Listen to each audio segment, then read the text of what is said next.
This will be the signature skill of the Scott playthrough.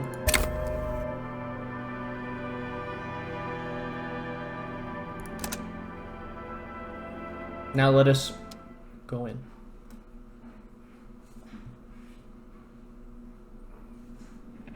The Furies are home in the mirror. It is their address. Even the clearest water, if deep enough, can drown.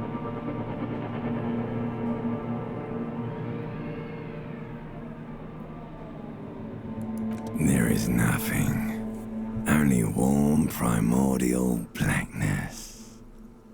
Your conscious ferments in it. No larger than a single grain of malt. You don't have to do anything anymore. Nothing. Ever. Never, ever. Never, ever, ever? Never, ever, ever, baby.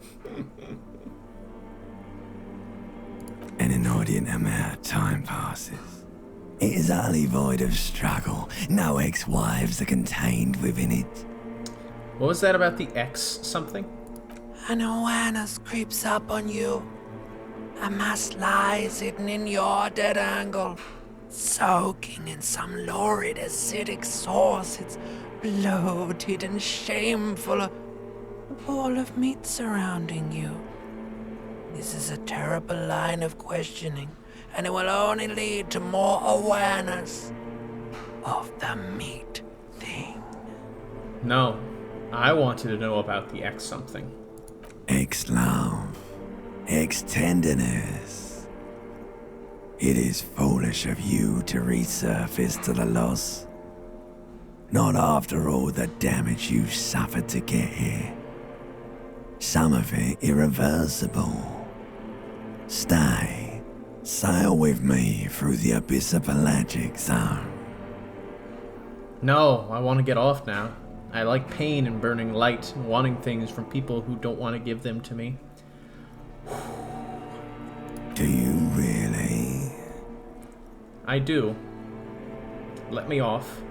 You wouldn't like it if I told you what was back there. Why'd you think you had to bludgeon yourself into oblivion? Or did you not sense yourself marinating? Poured so much on yourself, got a bit carried away, did we, Chef? Fear and apprehension. You should ask what's out there first. I hate sleeping clicks. Yes, the voice acting! Inland Empire!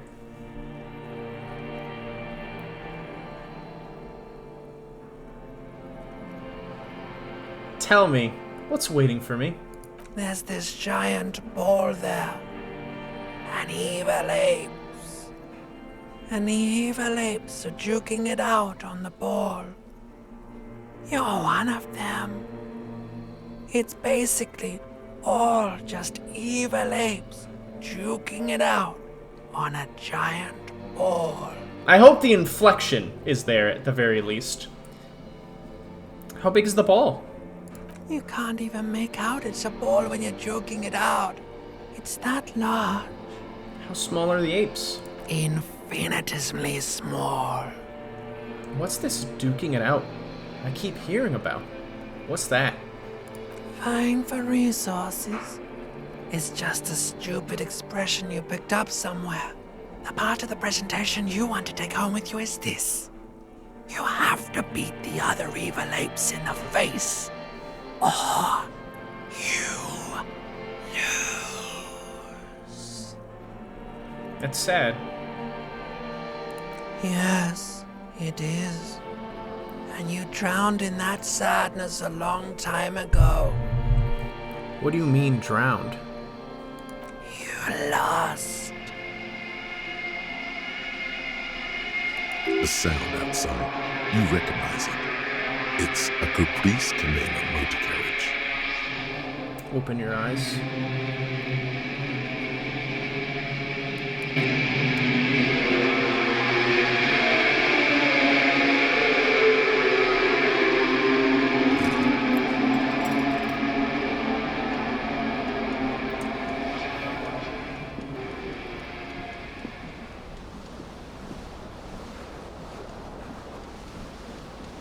I love that detail. So, what I noticed initially is that they seem to have the same person voicing all the stats. Possibly. I hope the inflection, at least, appears more when they are doing their thing. Harry has no ass. No ass! This is a magnum-sized bottle of Commodore Red. The magnum-sized bottle of Commodore Red is empty. This reel-to-reel tape is still on, rolling empty. Looks like someone tore out the tape while the song was playing.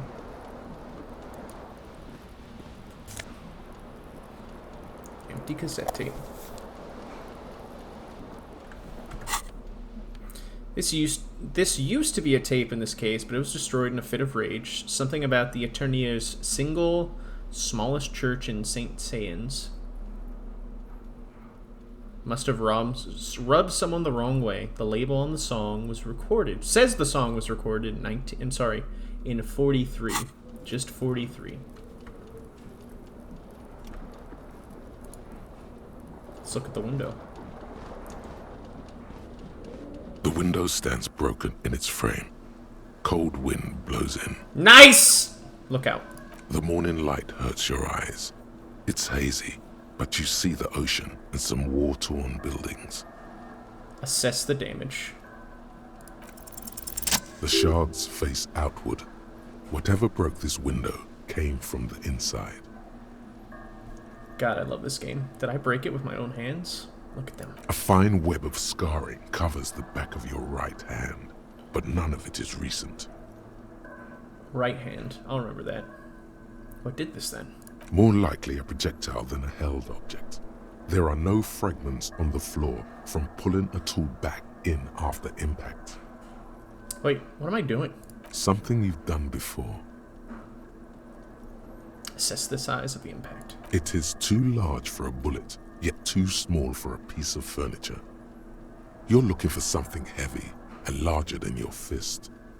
Like the green shoe that's on the hat rack in the corner, which, coincidentally, is missing its friend. Congratulations, you smashed the window with your own shoe. Now you only have one. If you're lucky, you can still find the other on the balcony outside. The door to it should be outside your room. Hey, Nebu! Welcome to Disco Elysium. I love the writing, too. It's very good. Maybe it wasn't me. You mean someone else took your shoe off and smashed the window with it? Continue. This person also forced the drinks on you. Thanks, Logic. I should go and get that shoe. A cool wind gushes in. Your toes curl up from the cold. Bing. It's a very good game. Get pants. Flare cut trousers. Logic is a little sassy. I like it though. The pants. These golden brown trousers are flare cut. Normal bell-bottom trousers would be boot cut, but these are far from normal. They are someone's piss-soaked, cum-stained party pants. You hear a jingle. Keys are clinking in the pocket of your flare-cut pants. Fish them out. It says, whirling in rags, on the aluminium key ring. There is a single key on the ring. God, the way it's The number saying 1 is etched on it. It should open the door. aluminum. Aluminium. Oh yeah, the narrative voice is great. This fan has 2 chain pull switches. One ends in a tiny fan, the other in a light bulb. A truly horrific necktie has somehow attached itself to one of the blades. Or has it been consigned there as punishment? You feel as though this creature is your friend and wants to reattach itself to your neck so that you may continue your adventures together in this strange world. That voice. Grab the tie. Let's fucking go. You swoop Yes! up against the tie. Snap. It's released from the blade. Warning, warning, the necktie is no longer contained. Thanks, narrator. What you have in your hand is a fantastically colorful tie with 4 or 5 different patterns. The knot reminds you of a noose. God, that's such a good detail. Yeah, there's dice too, so you're doing rolls based on your stats, and you get modifiers with your stats. If it's your friend, why was it up there? Who ties their friend to a ceiling fan? Maybe this thing is dangerous somehow. An ominous, foreboding feeling fills you as you look at the tie. God, that's so good. The blades come squeaking to a halt. A terrible mistake. Turn the lights off immediately. You can practically feel the photons burning a hole in your brain. That's right, your tie does talk to you when you're high on shivers. I'm sorry, it's Inland Empire. It is a good voice. Bring it on. Your eyes burn with photosensitivity. It's not good. Leave. Ow. Ouchie. Bring on the pain. Oof. My greed. Disco ass blazer. Looks like someone skinned this blazer off of some long extinct disco animal. It has an enigmatic white rectangle on the back and the right sleeve.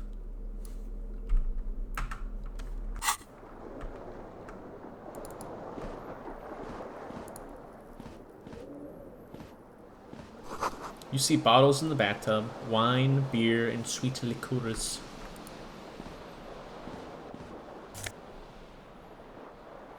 White satin shirt.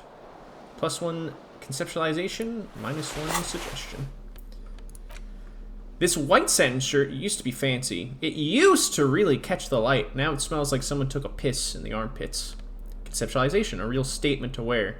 -1 suggestion, unsavory odor. And now the mirror.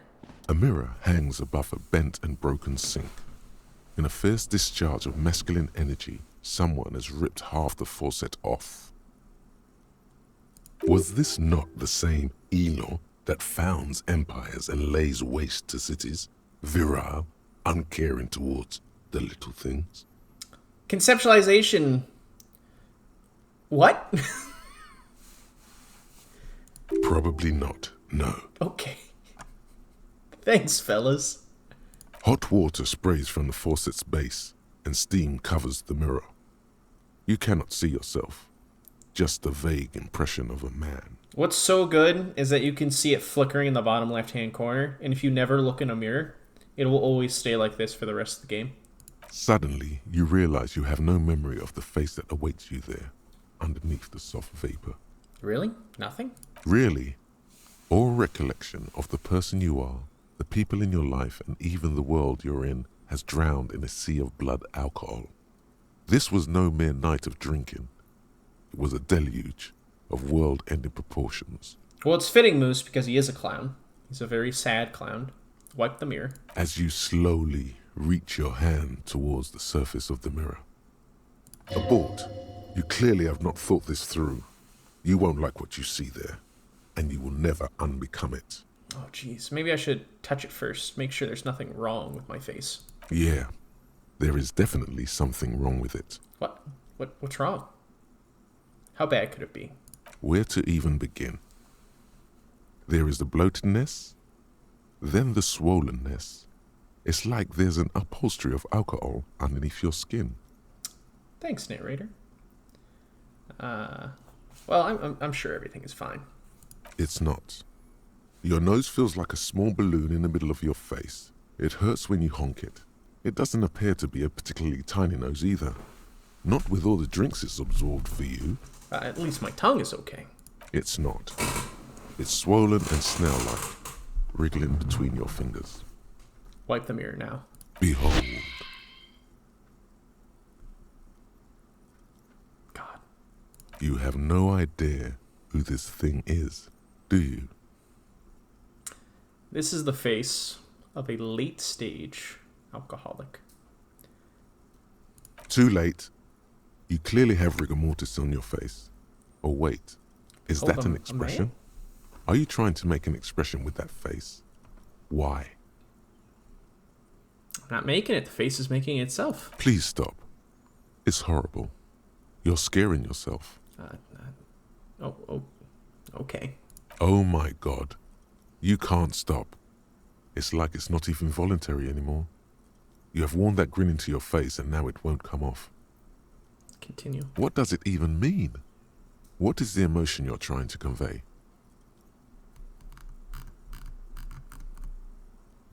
It's insinuating I'm vaguely sympathetic. I think I'm sort of pulling it off too, in a sad has-been kind of way.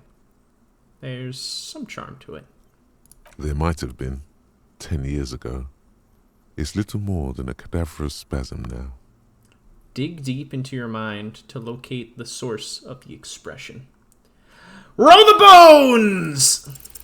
It belongs in the new, the third decade of the current century.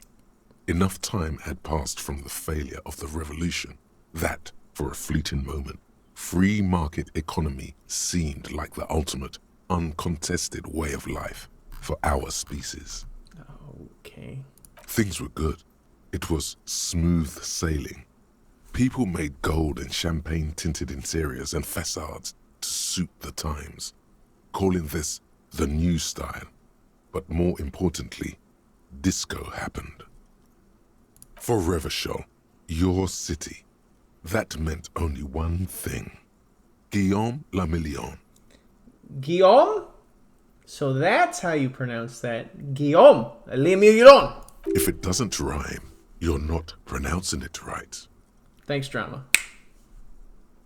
Out of the dazzling swirl of disco music, in an open-air boîte de nuit, somewhere What? in Revachol West, De nuit. Guillaume's blonde mane appeared on the screen.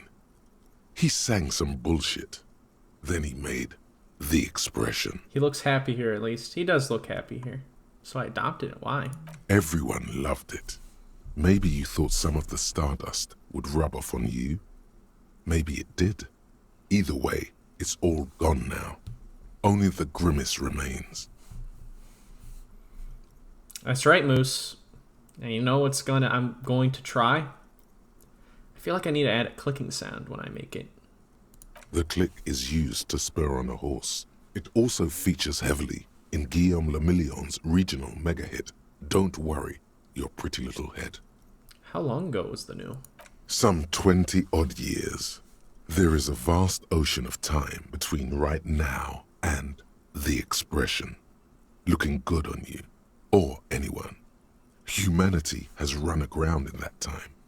It's a different world now. The expression is a relic. Anything else? Like who I am? Why did I drink myself into oblivion?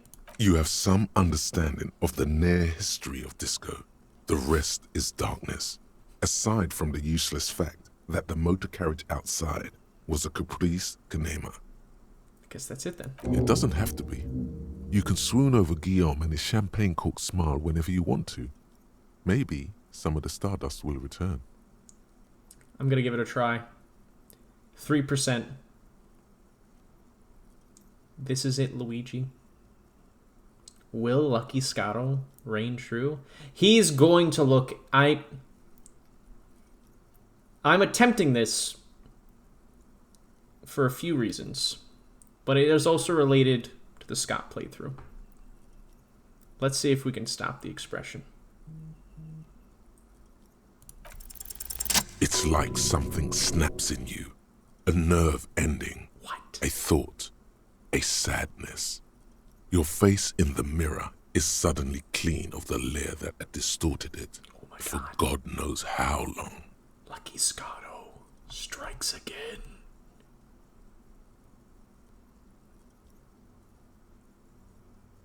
Just like that, it's over. The running gag that your life had become. A sad old man looks back at you. Oh my God. Let the mirror... And I just barely made it too. Holy shit. Let the mirror be for now.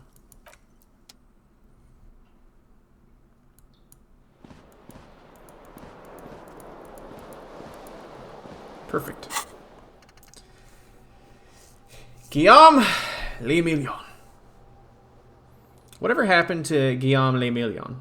With his amber mane and sparkling teeth, beguiled the tattered remains of the nation. While you suffered and suffered, did he dematerialize in a cloud of cocaine dust? Or did he simply stand in the corner and melt into the slendering new lines of some starlight? Bwah. Dinot. 20 years ago. Spare a thought for his great ass, too. Or wait, maybe he became a police officer in Rivershore West. We'll let that roll. Get one shoe. Green left shoe.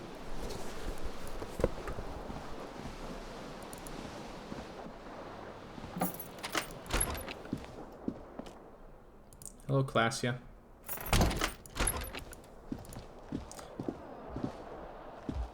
Minus 22 degrees centigrade snowdrifts.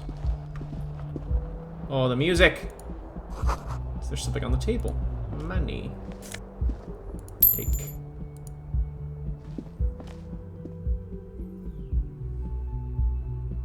Oh, I'm getting like a wave of nostalgia washing over me from this music.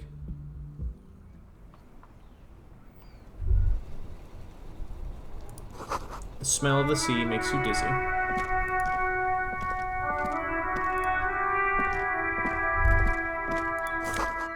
A gust of briny wind washes over you. Green right shoe. There they both are. Two identical shoes. Both copiously green and indiscriminately snakeskin. Reunited on your feet. I wish they had a different voice actor for all of the skills.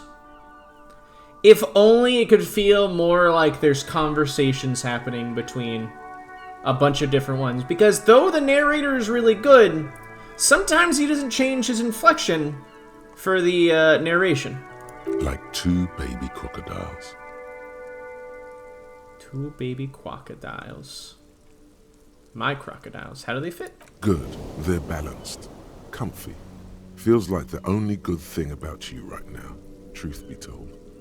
End.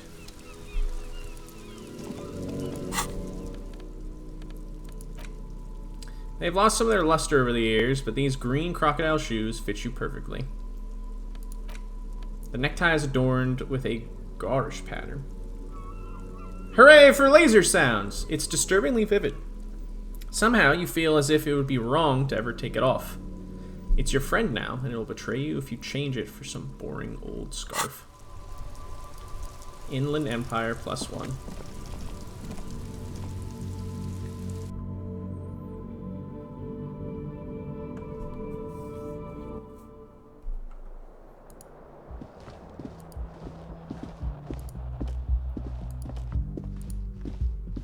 Hello, officer.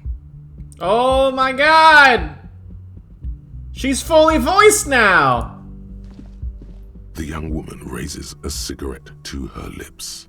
Continue. Her eyes are brown and her face is speckled with birthmarks. She can't be more than 28.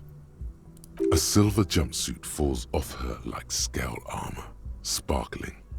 This is the sparkle of too many nights out on the city. Turn your bloated face away from her beauty and just keep on walking. Officer. Am I military personnel? No. She seems perplexed by your question. There's only one solution to this. You're a businessman. Wait, I know. I'm a businessman. Chief executive officer, right? The young woman shakes her head slowly. Officer could be an artistic statement, a claim to official renown. Officer is my stage name, right? I can see myself as a middling disco artist named The Officer. That's too wild. Chief technical officer is what I am.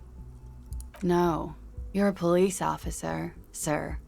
What a good voice. You sure? I am, yes. Unless you've been feeding us a set of very well-rehearsed lies all this time. She takes another drag. All this time? You've been here for 3 days. On official police business, no less. What business is that? I couldn't say. In truth, so far, mostly drinking.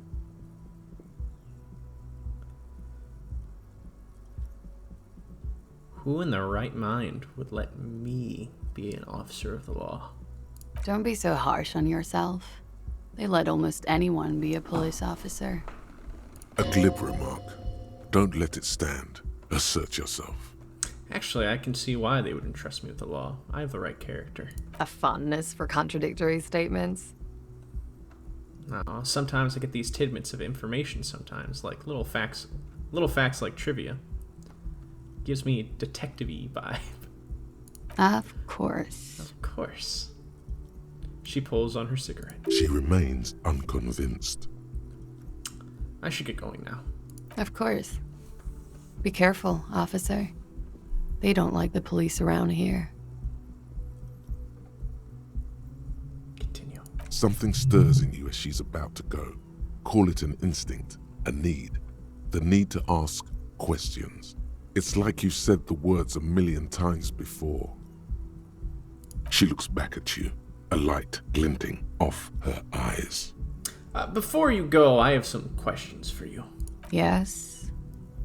What is it they have against the police here? The dock workers are pretty cocky. They think they're police enough. At least here on the coast. I can't say about the rest of the city. Such good voice acting! What exactly is here? Where am I? Tell me, is it 51 now?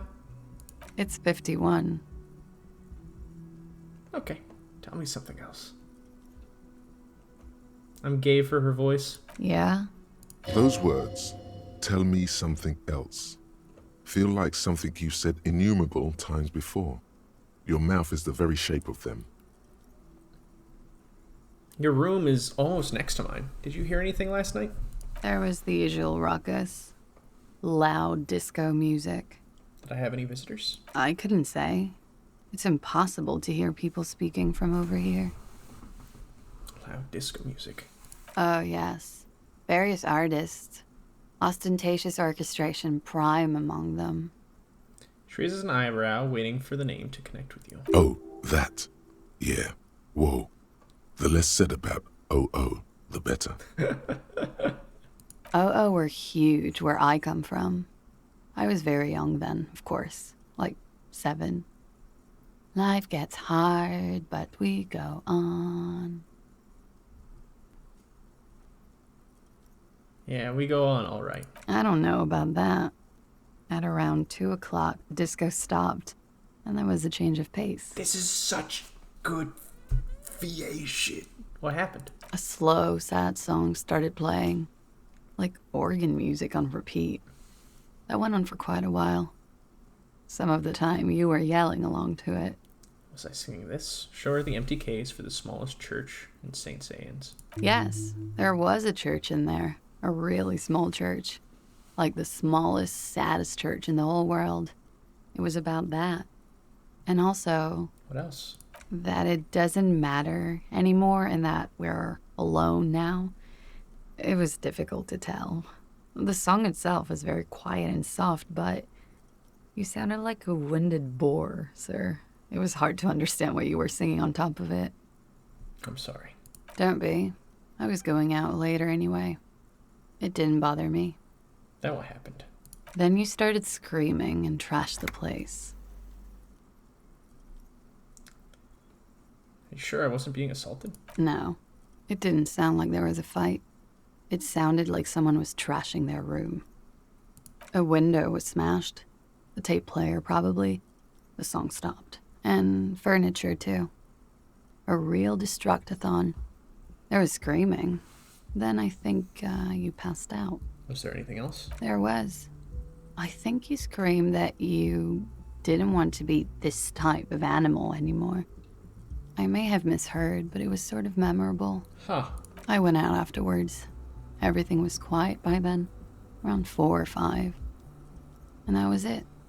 Where exactly is here? Where am I? You're in a hostel, sir. No, where are we? Where in the world? We are in Revachol. Revachol is the disgraced former capital of the world. divided into zones of control under foreign occupation. Half a century after a failed world revolution, she is central to our moment in time. Ravachol forever. Forever and ever. And ever, out of the corner of your eye, you see the hair on the back of your hand standing on end. It feels as though low-grade lightning is coursing through you.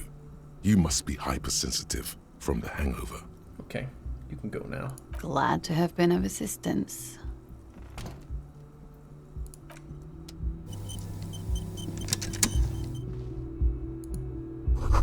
Looks like she left a nice long stub in the ashtray. It's still smoking. You should pick that fat, juicy cigarette butt from the tray, light it up, and smoke the living shit out of it.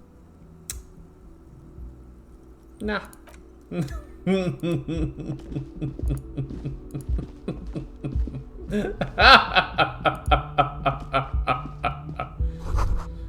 weekend edition of the satirical newspaper, Trump Le Monde. The thing on the front page rings a bell. Strange. No thanks, Electro. No thanks.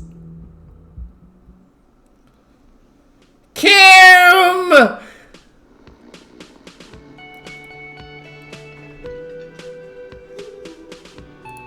It's like greeting an old friend.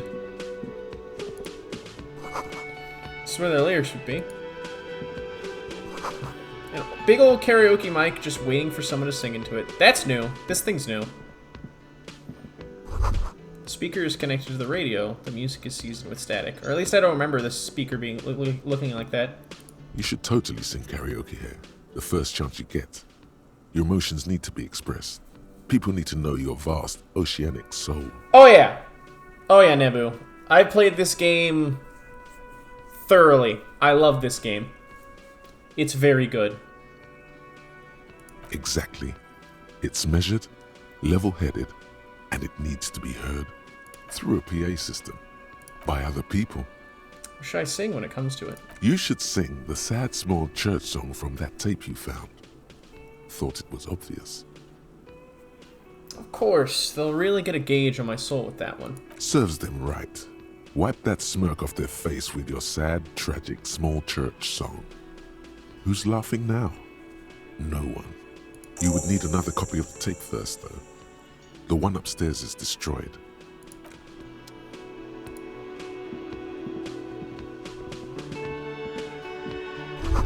The menu has been wiped clean, only the word Monday is written on it.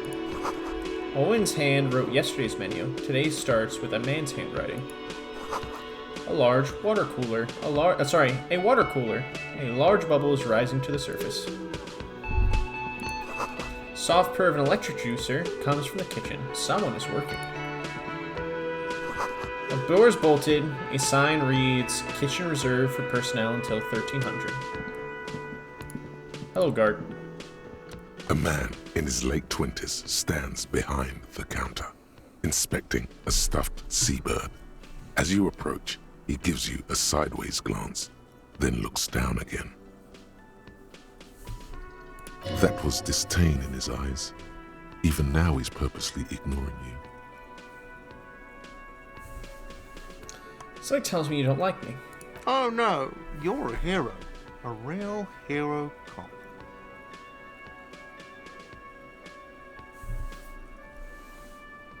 Could the massive property damage upstairs have anything to do with this?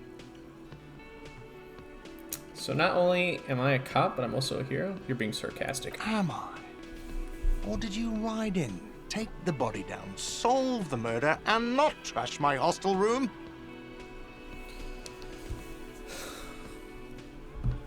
Oh my god. I did all those things? No, you see, actually, you didn't. You haven't done anything even remotely useful since you got here. What have I been doing then? Have you seen me around? No, I haven't seen you around. I'm not always here. He looks down again and keeps plucking at the bird. Look at the stuffed bird. A competent work of taxidermy. The white and brown seabird lies among piles of coasters and drying mugs. One of its wings broken. The man is trying to mend it. Looks like the bird was ripped off the shield that was used to mount it, most likely on a wall. This is the Great Skua. The seabird is the symbol for the discovery of the Insulindian Isola, the part of the world you are in right now. Isola, not Isola. Interesting. Something about it makes you feel bitter. The Skua, can I help you with that? Look, your buddy is over It's there. Arya! Looks at the man in the bomber jacket, tapping his foot at the door. Why don't you go and talk to him, okay? What do you mean, my buddy? He pretends not to hear you, concentrating on the bird instead. Are you the bartender? No, I'm not the bartender. I'm the cafeteria manager. Continue. He's very animated all of a sudden. This seems like a touchy subject. Understood. Mm-hmm. Leave. I wanna look at everything, but I know I can't. Ooh, Nosafed. I don't mind if I do.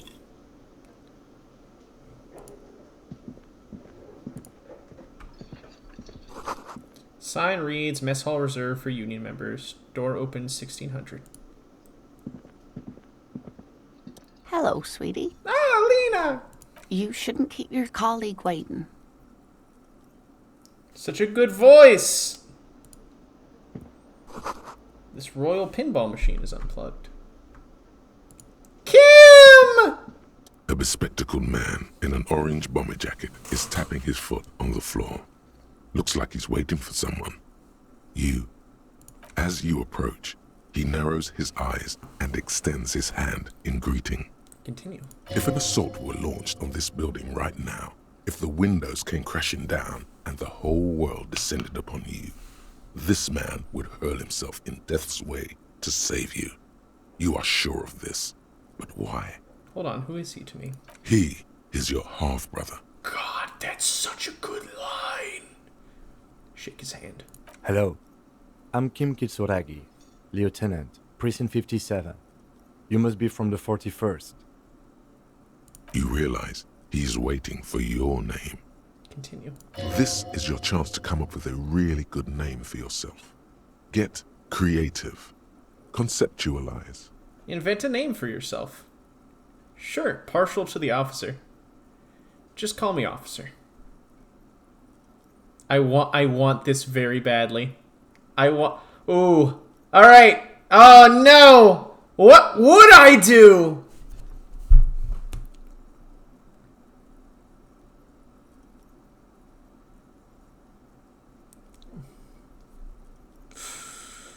I want to invent a name for myself. Concentration. Yes! You squint your eyes. Your name should be deep gold and orange, like a forest fire looming on the horizon, but mixed with the stench of liquor rising from your breath. You're 2 steps closer to it, but there are still many to go. Tequila Sunset.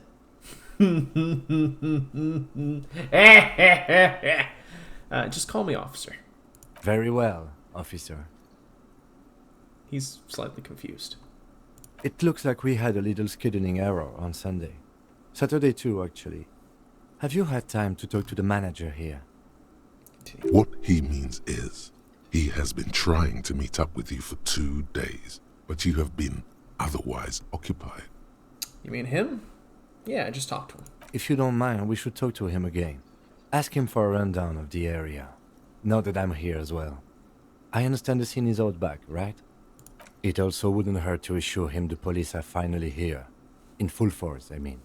Have you mapped out the initial interviews? Yes, the police. I'm aware I'm a policeman. Right. And the interviews? He taps his foot, more out of habit than impatience. Yep, I have, yes. Good. But even if you haven't, we'll have time for that after we take a look at the coroner's case. Have you removed the dead body from the tree? No. So, the body is still in the tree. This is the first time you detect a weariness in the lieutenant's voice. It is obvious he would have preferred for the body to no longer be in Kim the tree. thinks. He doesn't know me. Where it has been hanging for 7 days straight. We should go there as soon as we are done talking to the owner. I can't remember anything. I can see you drank last night and the night before, and that you are still drunk now. But I have seen officers go through worse. Much worse. If you need something for your headache, there is a general store nearby. But as I said, the dead body should be our #1 concern. Well, let's get going After then. you, officer. If you're about to embark on an investigation, shouldn't you have a badge? Wait, shouldn't I have a badge or something? You mean you don't have a badge? It wasn't on me when I woke up. Losing your identification card is a serious matter. My vehicle has a shortwave. You can use it to report your badge missing. I advise you to try to locate it as quickly as possible, but getting the body down should still take precedence. End. What a good game!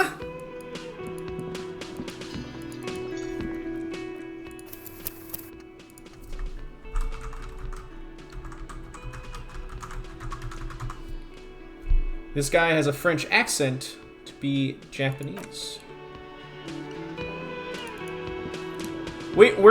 So it's going to be very interesting as this game continues along.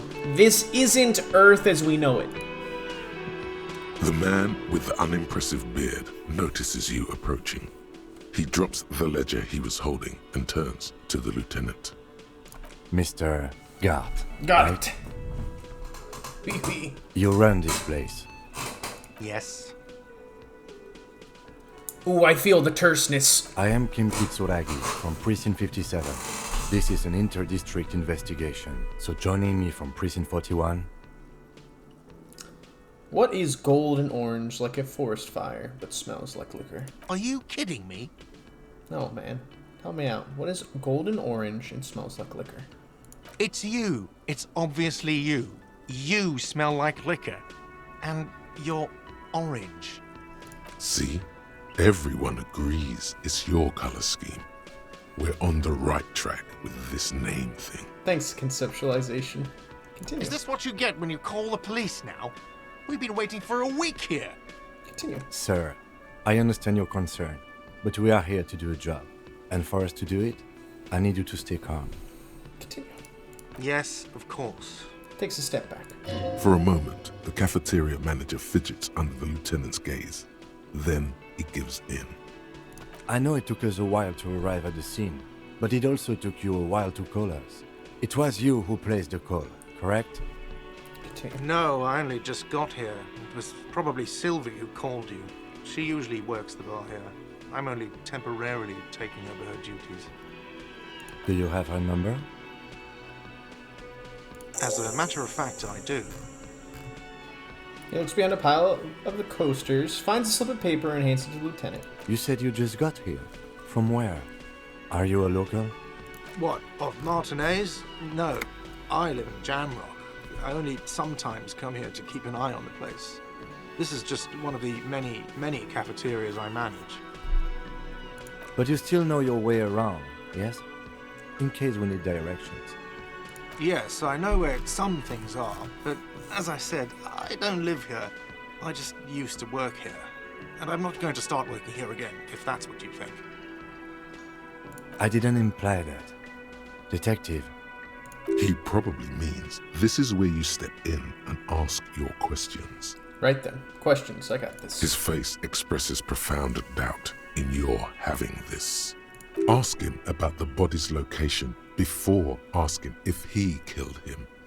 People give up information in the more innocuous questions, which you can later use in the more sinister ones, not vice versa. Where exactly is the body? Behind this building, there's a courtyard. They hoisted him up on a tree there. How do we get there, then? That's easy. See that door there? First you exit through that. Then, to your right, you should see a big hole in the fence. A really big one. You can get to the courtyard through there. No need for the keys. The hole is big enough for the Franco-Nigerian cavalry to fit through. Does he want you to feel guilty of making that hole? It's implied in his voice. Why did Sylvie go away? She went away because none of your business. Have they not been telling you you're a cop? I'm not a cop. Everything is my business. Okay, you got me.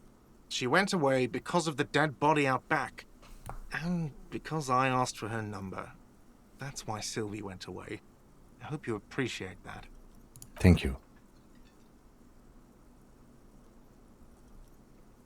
Didn't go well. I asked an employee out. She didn't want to come, but felt obliged to. It was a bad idea. Now, what is so goddamn fascinating about that for you? It's got nothing to do with the lynching. Stuff gets on my nerves. I'm a feminist. Self-declared. Everything has something to do with everything. I guess I like to be thorough. Good for you. Was there something else? I'd like to get back to what I was doing. Who killed him? I don't know who killed him. I'm not the police. That's your job. This is it. He said they hoisted him up on a tree. Who is this they, if he doesn't know? Before you said they hoisted him up on the tree. Who do you mean by they? People are saying it was the union dock workers, that it was a lynching. Oh. This is a whole different feeling of playthrough. I love this game so much. Who exactly is saying that? The locals, the customers, the people who eat here, a lot of dock workers eat here. Sylvie told me everyone knows the dock workers did it. Did the debarders themselves tell her this, or is it a rumor? Debarders. I don't really know. You'll have to ask her. You've learned so much more than Harry Cooper did. It's true. I would suppose it's because they have nothing better to do. You mean the strike? Yes, the strike. The man they hanged was a security guard for the harbour company, I hear. A mercenary. The Unionistas probably thought they'd send a message. Did you kill him? What are you, crazy? Of course I didn't kill him. That's it?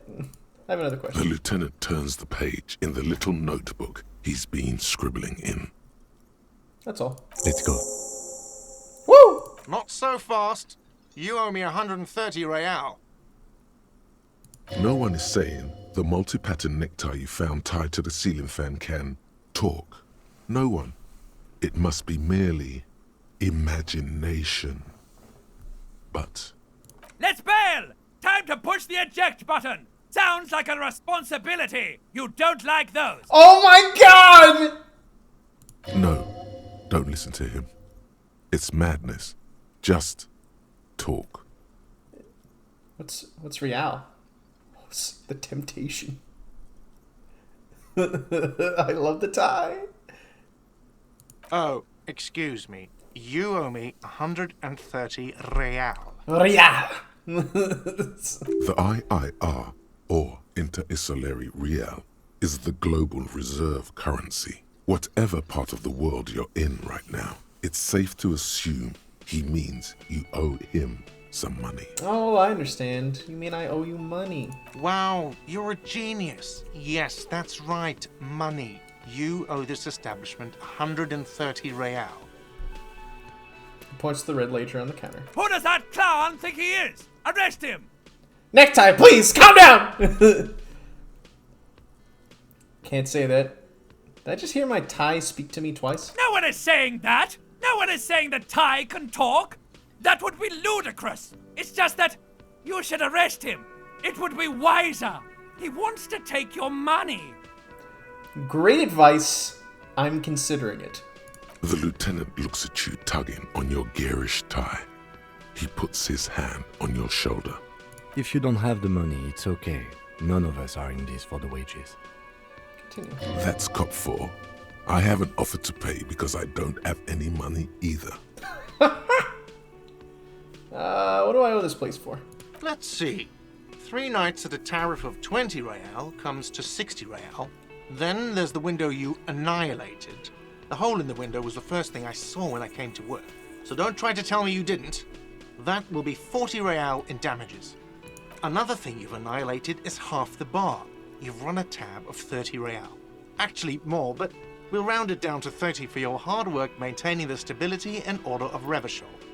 That's 60 plus 40 plus 30 equals 130 real. And yes, real is still money. But what exactly is money? What are you, a philosopher? I might be. Money is what grown-up people use to pay for things. Things like this hostel room, or 8 bottles of potent blend, and 9 packs of Royal Extra. We use it for everything, really. Interesting. Where do I get it from? Are you serious? From your work? I don't know. You can take bribes, I guess. I'm sorry. I don't think cops can take bribes. No. Some do take recompense, but only to survive. Oh, Kim, I love you. Why do I need it? For survival, to pay me. Unless you want to become a hobo. Do you want to become a hobo? There's nowhere else to stay in Martinez, and it's a cold spring outside. Money doesn't make you happy, but it lets you be unhappy for a while longer. If you run out of money, you die. It's like that for all of us. Me too. That's why I need you to pay me. I'm not an asshole.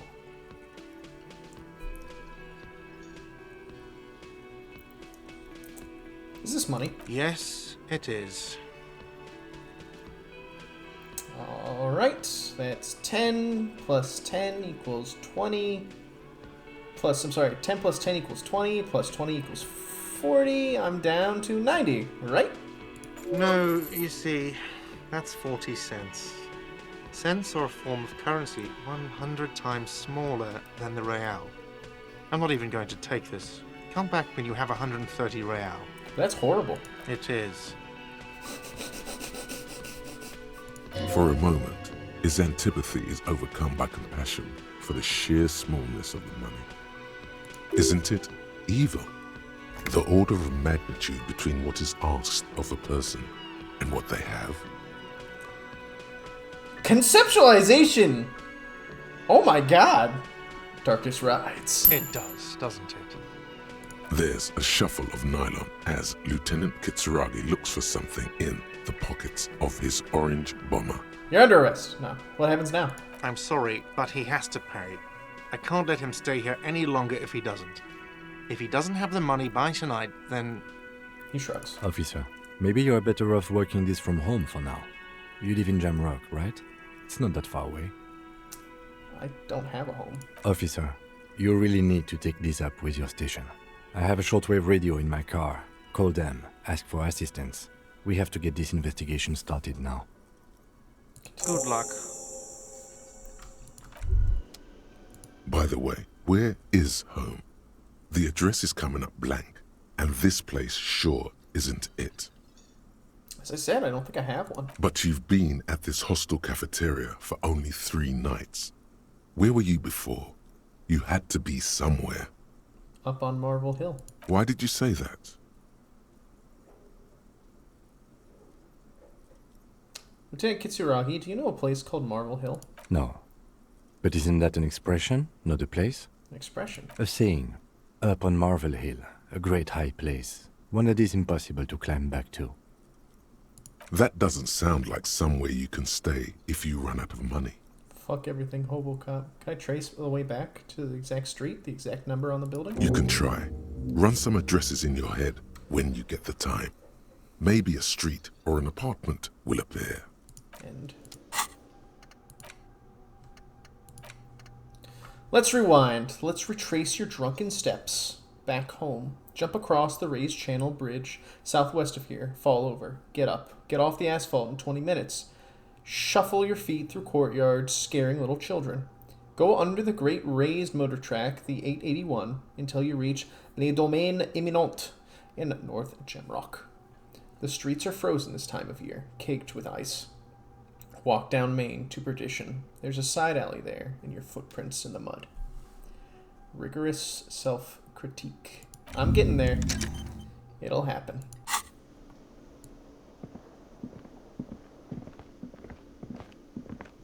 Let's talk to Lena, because I love Lena.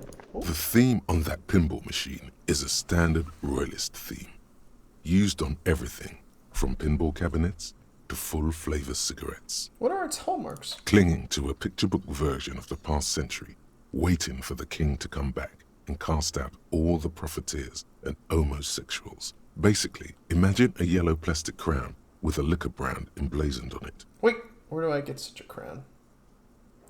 The idea of a king and a century gone is actually pretty fascinating. The sentiment is called anti-centennial nostalgia, pining for a time before the turn of the century. It's common even now, after 50 years. And, God, the revolution was pretty recent, really. Hello again, sweetie. I see you've met up with your colleague. She looks at the lieutenant. The lieutenant nods politely. Wait, who's Sweetie? Sweetie. Why, you are, officer. I'm no sweetie. Look at me. You're a handsome man, officer, with your mustache and your chiseled jaw and that silly dimple on your chin. Dimple or not, I'm a bitter man. The years have taken their toll. Take heart, officer. You're still a man in your prime. You must forgive me. I'm getting so scatterbrained. I completely forgot to introduce myself. She slaps herself on the forehead. I'm Lena. My husband Morel and I are staying with our friend Gary just down the street, but I come here for tea when they're away. Her eyes glitter over the rims of her glasses as she looks up, smiling. This Lena is wacky enough for the motley crew. Hire her on the spot. How would you like to roll with me? Whatever do you mean? Her eyes light up. I want you to be my wheelchaired partner in fighting crime, ridding backyards of corpses, and catching sequence killers. Sequence killers? Oh my. She sounds impressed. But I think you already have a partner, sweetie. A partner who needs you to help him get a corpse down from a tree. I know, but there are also side mysteries, sequence killers, and forays in the paranatural. I can assure you, with absolute certainty, there are no sequence killings taking place in Martinez. Now, gentlemen, no need to squabble. I wouldn't be of much use to you anyway, sweetie. Why? 3 heads are better than 2. Thank you, but Martinez isn't the most wheelchair-accessible place, you see. I'd slow you down. Perhaps another time.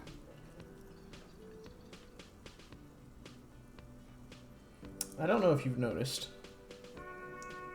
but I don't know where I am or what I'm doing or anything. Yes, officer. You look rather dazed.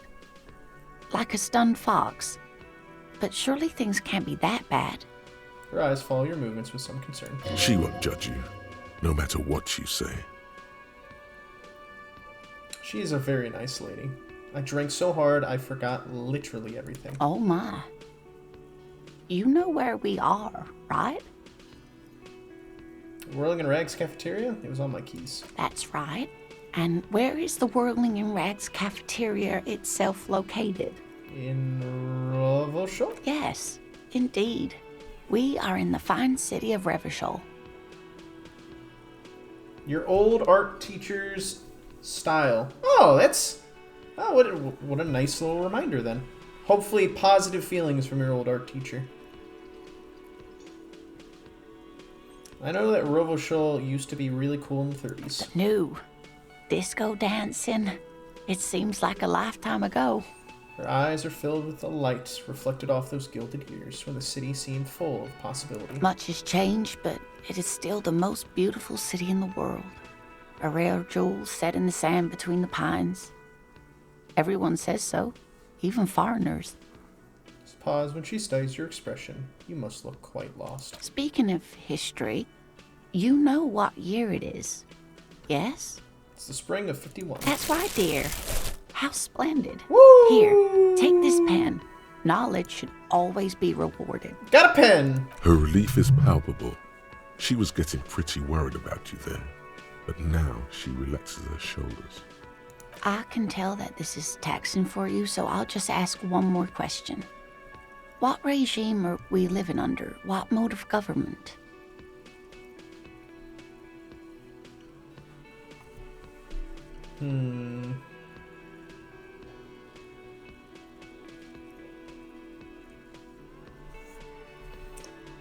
We're living under the cop regime. I'd like to think it's a dictatorship of the proletariat, but something tells me it's not. Oh, sweetie. It's really not.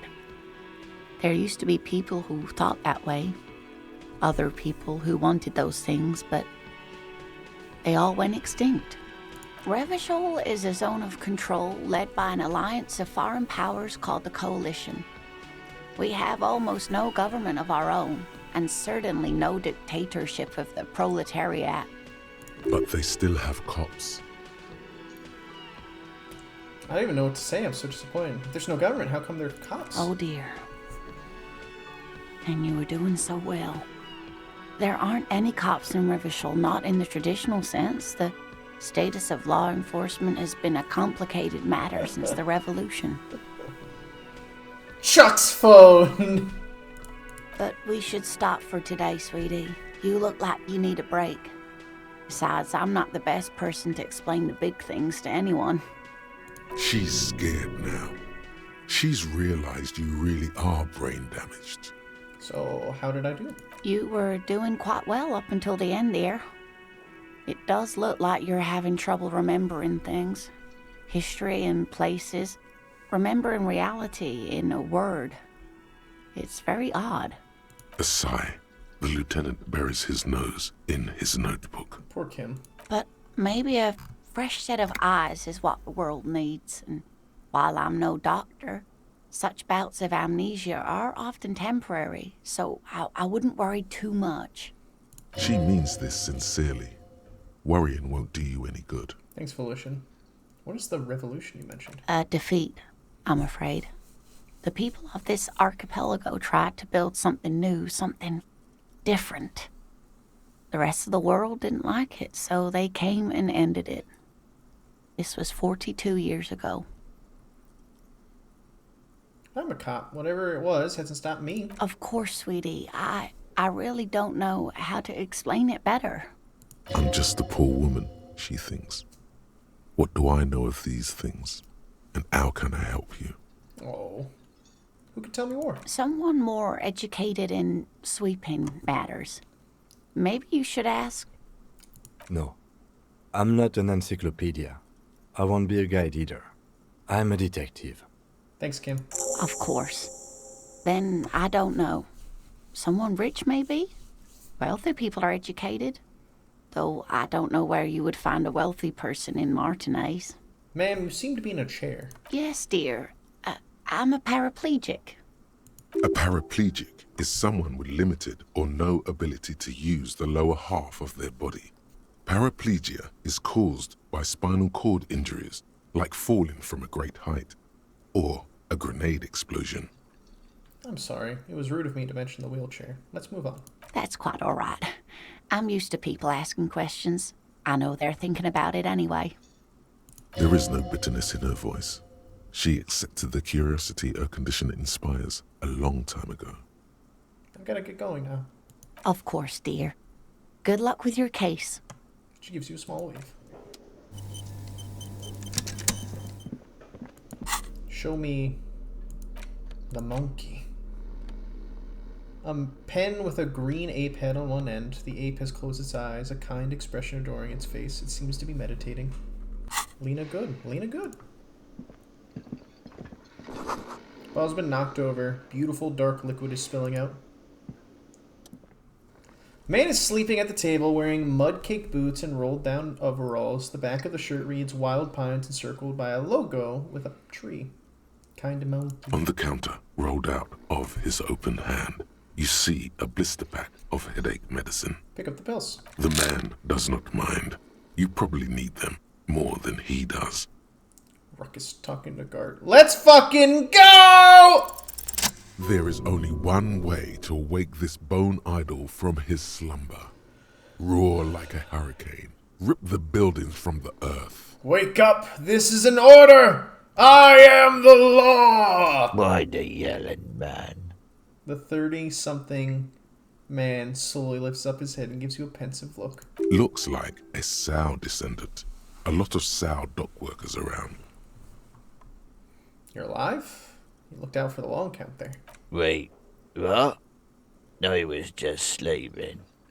What do you want, officer? Officer, even after a rude awakening, this dock worker respects the police. More than they usually do, at least. Tell me about Wild Pines. That's the name of my employer. I work in logistics. He doesn't sound too enthusiastic about this. How's that going? How's it going? Dock worker lets out a big yawn and then stares at the cafeteria's terrace doors. Some fingerprints glisten on the glass. Haven't you noticed what's going on outside? Of course, it's a total madhouse. Good. Then you understand the gist of it. We would all be better off without the employers and their employment. For one, I could get some goddamn shut-eye. Right to sleep, I say. Why are you sleeping here while the others are out striking? Nate got it. Majoret's got it. He's guarding the gate. I'm just getting some sleep. Or was. Who's behind organizing the strike? We are. The workers. The union. We know what we need.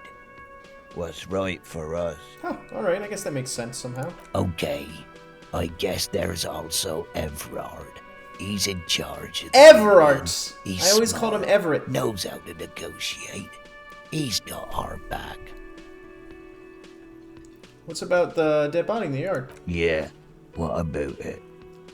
I'm just trying to find out what you know about it. You know, people die here every day. Someone's found in a ditch, another one falls in a manhole, a third one gets eaten by stray dogs. He responds. If someone has decided to die on top of a tree, then how is it my concern? Someone has to look into it. Looks like I'm that someone. Tell me what you know about it. I can tell you this. Trouble's ahead. What trouble? You heard what I said. Draw your own conclusions. That's all I know, and I prefer to keep it this way. The lieutenant gives you a little nod, then makes a note in his blue notebook.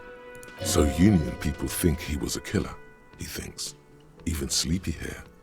This doesn't help a lot, but it's something. Good work, detective. Woo! I'm gonna learn French! I'm gonna have so many revelations! See anything interesting in your dreams? Thank God, no.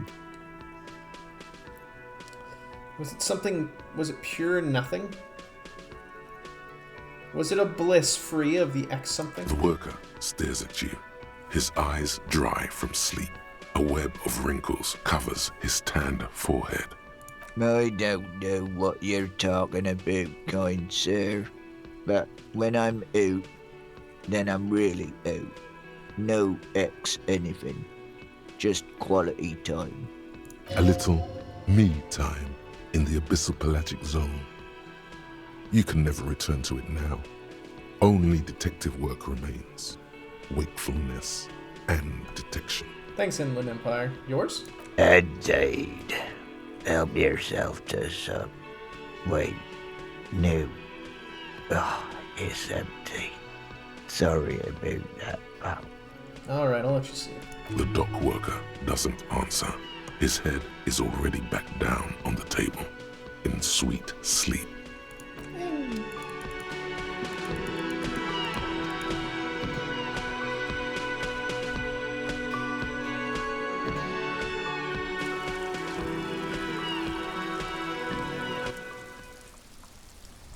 It's waning.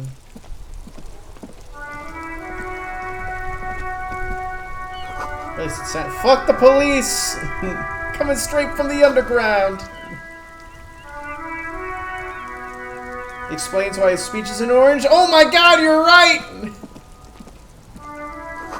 Pigs go home! The RCM in Martinez. What can I help you with? You sound surprised. We don't see a lot of police around here, that's all. I have questions for you. Of course. What can I help you with? We need directions. Of course. Where to? What's up north? There's the pier, the Cape Side apartment buildings, some more tenements. Not a lot, really. What is in the east? The harbor gates. Some kind of commotion, I think. I don't follow the local politics. A fleet store, too. What is in the south? Some shops and a bridge. The canal bridge leads to the coast, but it's broken, I think. Some kind of accident, probably. How could that have happened, I wonder? Just coast. There's a little fishing village there, and a fish market. But that got closed down ages ago. What's in the west? It's just water. No, actually, I think they call it the Martinez Inlet. There are some islands in the bay, but they're hard to reach. Thanks, that's all for now. No problem.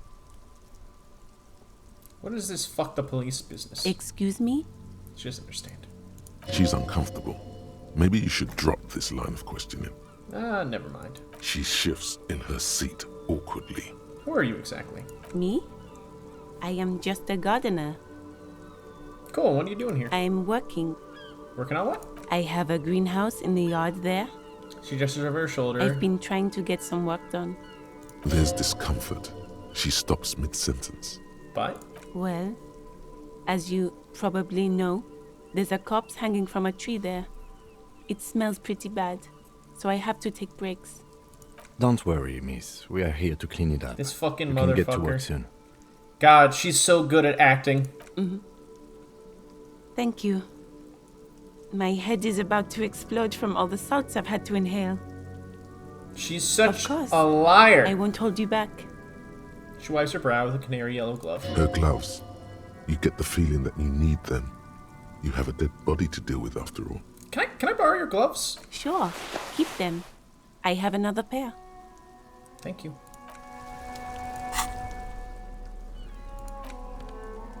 Nice. Maybe you should retire, take up gardening as a hobby? It's worth a thought. Bet you fucking do. Bet you fucking do.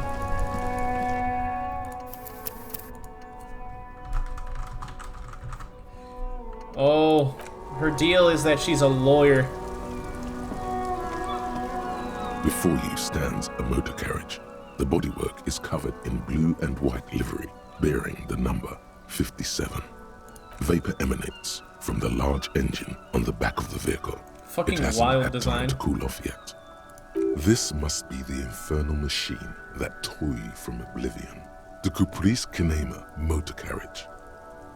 Open the door. In the cabin, you are welcomed by a set of steering levers, a radio microphone on a hook, a pull-out toolbox under the seat, and the soft glow of the fuel preheater gauge.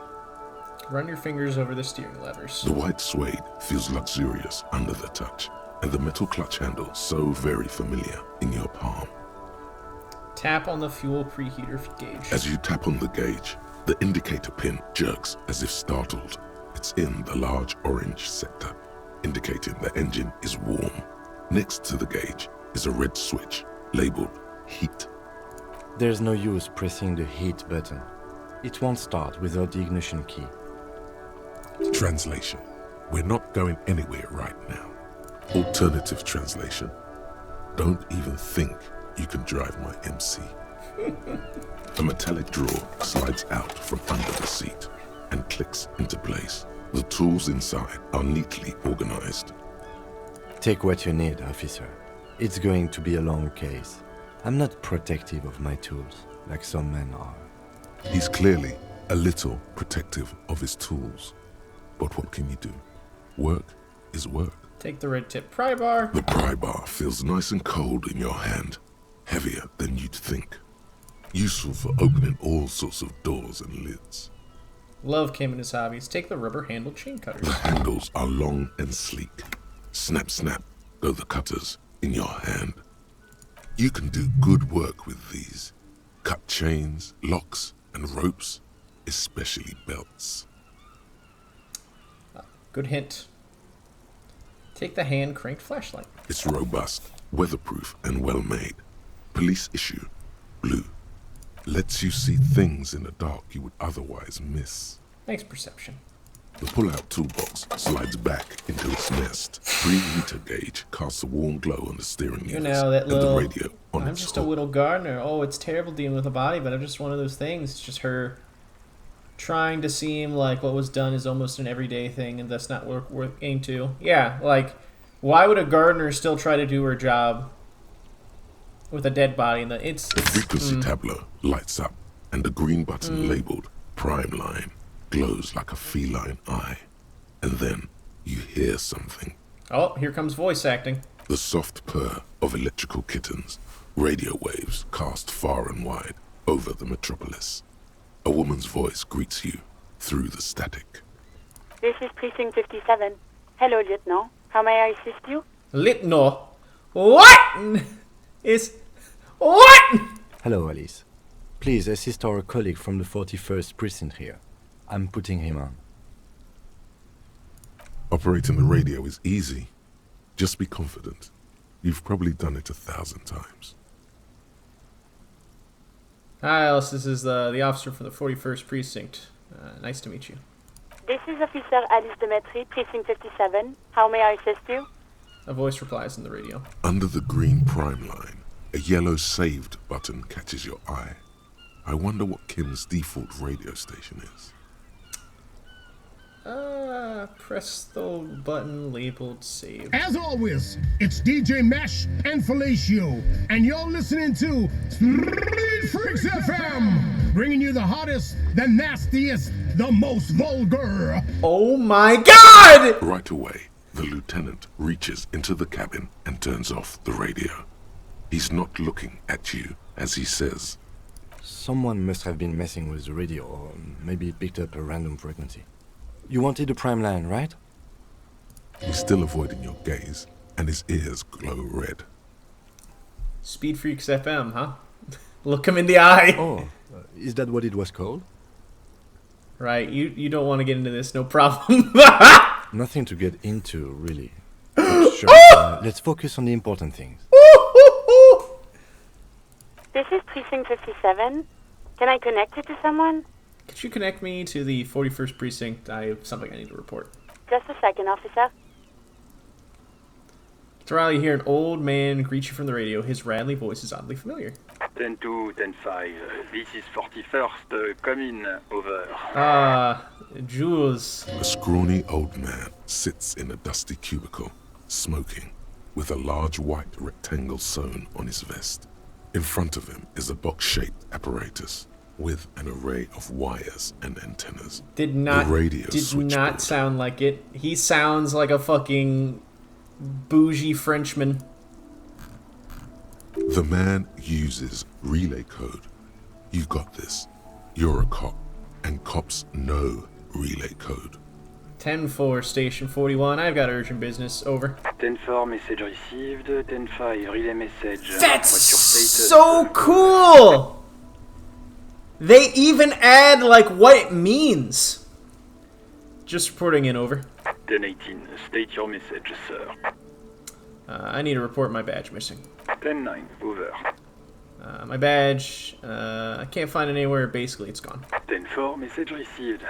This is a very serious situation. I need to 10-22 the captain. Over. Continue. Is it him? What does he want? Sheen Vickmeyer. Oh boy, it's our partner. Says he lost his badge and needs to report it. It's our partner. He what? So, he lost his badge? Something I just realized. Kim has a halo around his head that's in a circle, and Jean here has a black square. Say nothing. Good parallels. Who lost his badge? Hey, Chester. Dick fucking Mullen. Who do you think? Oh, the same thing happened to Chester, except he had a white square. It's Officer Dick Mullen from the bestseller Dick Mullen and the Lost Identity. He says, fighting off laughter. Dick Mullen is not your name. It's the name of a fictional detective who would not lose his badge. Defend yourself. Immediately. They're laughing at you. Haha, officer's lost his badge. Haha, like I'm the first cop who's ever misplaced his badge. He says this has probably happened to other policemen before him and laughs sarcastically. Oh goddamn it! Is he fucking kidding? The whole station's gonna be dicked for this. Satellite Officer Vickmar is wondering if you might be joking and adds that this tarnishes the reputation of the entire station. Over. Mullen dicked us. Come on, operator. Tell him to stop. This is serious. He's asking you to stop. Says this is serious. Of course it's serious. He lost his fucking badge. Satellite Officer Vicmar concurs. Losing your badge is serious. Over. God. Can we just move on? I just want to get it reported and be done with it. 10-4, I hear you, officer. I'm just going to make a note here that you are in pursuit of your misplaced badge. Over. Continue. Fuck me. Mac, come here. You've got to hear this. Dick Mullen lost his badge. What's going on? Mac, I did not think your voice was going to sound like that. Super Cop here lost his badge. He lost his what now? There we go. That's better. His badge. He lost his goddamn fucking badge. Could you all just stop saying lost his badge for a moment? He asks you to please stop saying he lost his badge. Why? Did he find it? I'm surprised there was not, like, explosion of laughter. Sergeant Orson was wondering if you found your badge yet. Over. You don't have a comeback. Sorry. It's hard to think like this. Say nothing. He's not replying. Looks like he's still looking for it. It's pretty cheeky. Chester seems pretty Americano. Enough with this now. I have other things to discuss. 10-9, come again. I didn't get that. Over. The animated conversation in the backgrounds make it difficult for him to hear you. New heights even for Captain Sober. Ask him. Ask him if he's lost his gun too. The room roars with laughter. Sergeant Orson wants to know if you lost your gun too. Over. Check your pockets. Check your... Holy fuck. You don't know where it is, do you? Oh god, it's not here. Okay, it's gone. Your gun is most definitely gone. Don't sweat it, Bratan. You don't need a gun to have fun. We can still have fun. It's not all over. Thanks, Necktie. 10-9, come in, officer. Did you get my question? We were wondering about your gun. Over. Convince them that you didn't lose your gun. Lying? Oh! Over the phone? It's easy. Just say it like it's the truth. And then it becomes it. No, of course I didn't lose my gun. He says he didn't. Thank God for that. That would have been a nightmare. I don't even want to imagine the poor prick who has to relay that kind of news to the captain. Losing his badge is bad enough. Tell him to find it, and fast. We can't have some gangbanger running around with it. Anxiety. Yeah, Half-Light is anxiety. It is your paranoia. It is your worry. It is your fight or flight. We're all glad to hear you've not lost your gun, officer. You need further assistance? Over. I'm in dire need of financial assistance. 10-4, I hear you. I don't have the authority to grant your request, but... What does he want now? He's asking for money. Is he fucking kidding? I don't think he is. Don't give that asshole anything. He's just gonna drink it all. Right. That's a negative on the additional funds, sir. Over.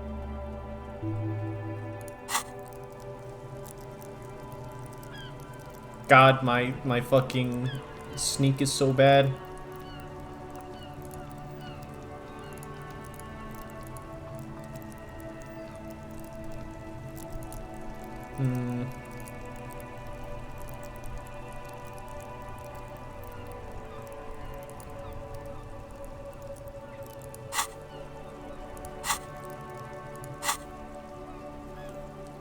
Please, I'm begging you here. I don't even have a place to sleep tonight. He says he's in trouble. Doesn't have a place to sleep. Well, I guess he'd better crack the case before sundown then. Vicmar said... Who cares what this Vicmar said? Pull on their heartstrings. Enough, officer. This begging is below your dignity. Oh, the temptation. What would I do? Alright, I heard you. No funds. Anything else, sir? This might sound odd, but there's personal details I want to discuss. Okay, 10-4, sir. I hear you. Relay your question. Over. Wait. Before you say anything stupid, think it through. So to think about. You're going to be looking at a straitjacket if you tell everyone you lost your memory. Be smart about this. Ask if he's there alone. 10-4, sir. I'm not hearing your question. Hold on, are you alone in the room? I need some confidential info about myself. That's a negative, sir. I got 10-12 visitors present here. Over. Any news about my family? Excuse me, sir. Over. You probably don't want to continue on this road. Just thought you might have heard of them, that's all. No, sir, I haven't. You're not really keen on mentioning your home life, so I've always assumed things weren't that good on that front. Over. Ever told you about my life before the RCM? Please refer to me with my full name in the future. 10-9, repeat message. I didn't get that, sir. Over. Say my name. Sir, I will not have you talk to me in this manner. Over. Please just say my name, Jules. What? What is it? What can he possibly still want from us? He seems intoxicated and keeps asking me to call him by his name. Mullen's drunk and emotionally aggressive. That's new. Wrap it up. Don't indulge in his drunken antics. God. Have I ever told you about my name before the RCM? 10-4, well, that's, Does he actually want something, or is he hell-bent on disrupting our work? He asked if he ever told me about his days before joining the RCN. For God's sake, cut this shit out! Tell him to stop wasting time and be a goddamn policeman for a change. Sir, Satellite Officer Vikmar says... I heard him. So, was there anything else? Now let's wrap this up. Understood, sir. Over. 10-10. Over. Roger that. 10-10. Over and out. 18 kilometers to the south, in the 41st Precinct's relay booth, a small crowd has gathered around Communication Officer Jules Oldboy Pidier, around a dozen cops. The small room is filled with cigarette smoke, Judith! with laughter when Officer Judith Minnow enters. Her left arm is in bandages and her hair trimmed short. What is going on here? Did something happen? She has startled. Jean Vicmer turns her and says, What happened is my partner made contact, and it's not good. He's lost his badge. He seemed confused, delirious even.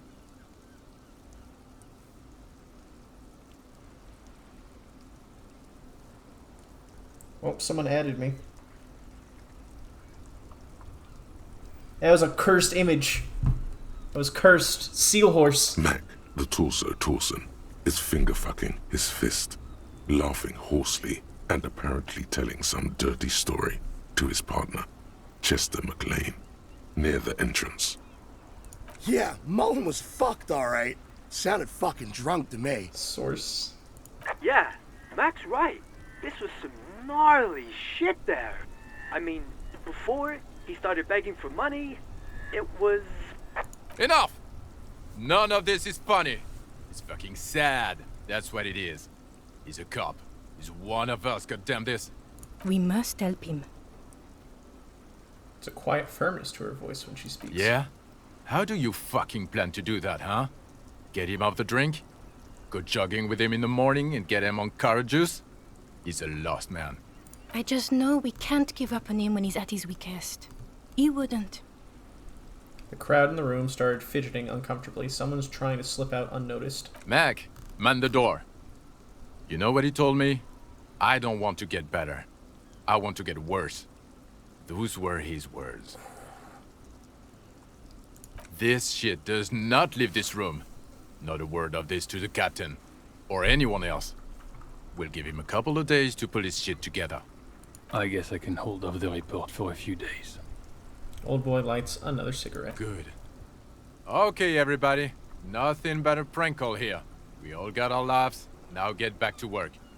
Far north, on the other side of the motorway, the officer quietly hunches with his hand in the motor carriage. This is Precinct 57. How may I assist you? I need you to connect me to a civilian. Sylvie, she might have reported a murder. Of course. What is her number, officer? Kim, didn't Guard give you Sylvie's number? Yes, hold on. Her number is 005 1944 298. John's a good man. Jean. Hold on, officer. Let's see what Sylvie sounds like. Start slapping a marching rhythm on your thighs. Give it a minute. She might be busy at the moment. Takes a bit to get to the phone. Just wait. Relax.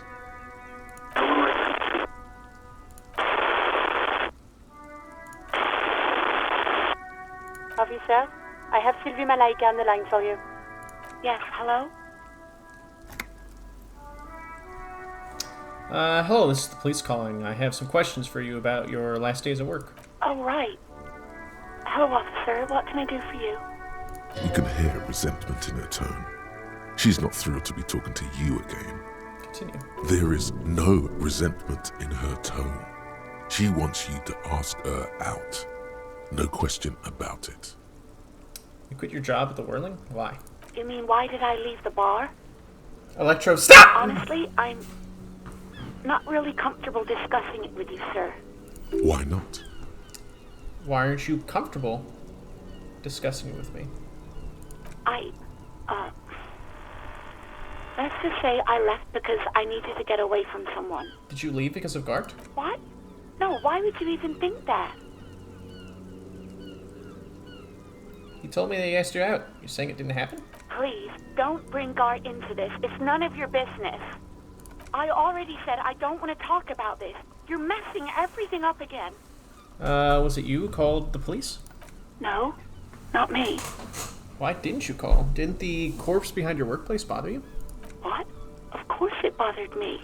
But I thought the union already knew about the corpse. What does the union have to do with any? No one calls the police. The union would get angry. What do you mean by that? You know, what the union says goes. People listen to them and they take care of their own, which is like everyone here. Garbage. Wait, Kim. Looks like there's a limit to my authority then. Mm-hmm. Tell me, why exactly did you let a corpse hang in your backyard for weeks instead of calling us? I didn't want to get in trouble with the others. Push her further. Show her the error of her ways. No, don't push her. It sounds as if she's about to cry. I see. What others? The other people who lived around here. Local people. I didn't want trouble. Her voice is resigned and weak. What trouble? You don't live here. You don't understand. Squealing is frowned upon here. Everything is dealt with, well, by the union, internally. Please, I just didn't want any trouble. I see. Don't worry about it. I understand. You do? What else can I do for you? Do you know who made that call?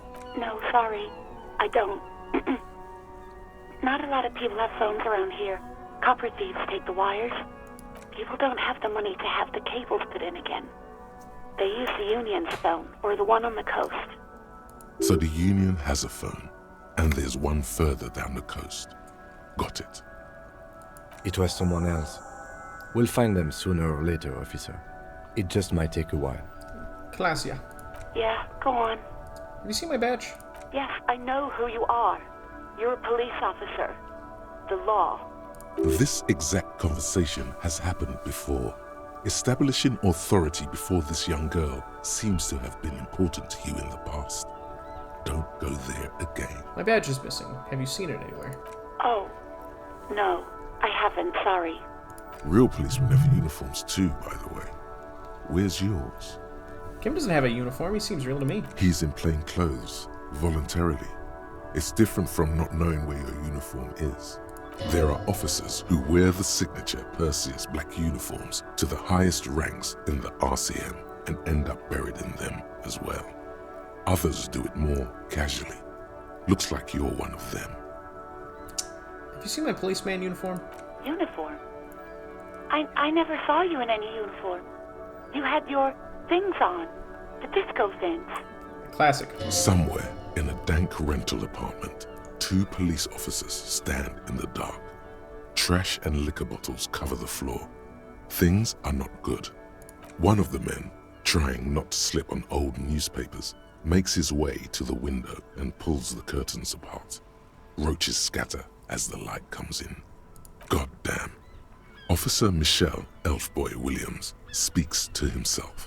His partner, Sundance Fisher, looks at the patrol uniform he's wearing, then at an identical suit frame on the wall.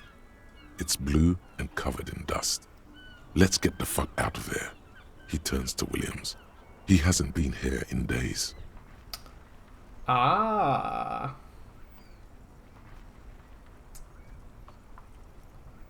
Thanks, I got everything I need. I do hope so. Please, don't call me again. Bye. Why does she seem angry with me?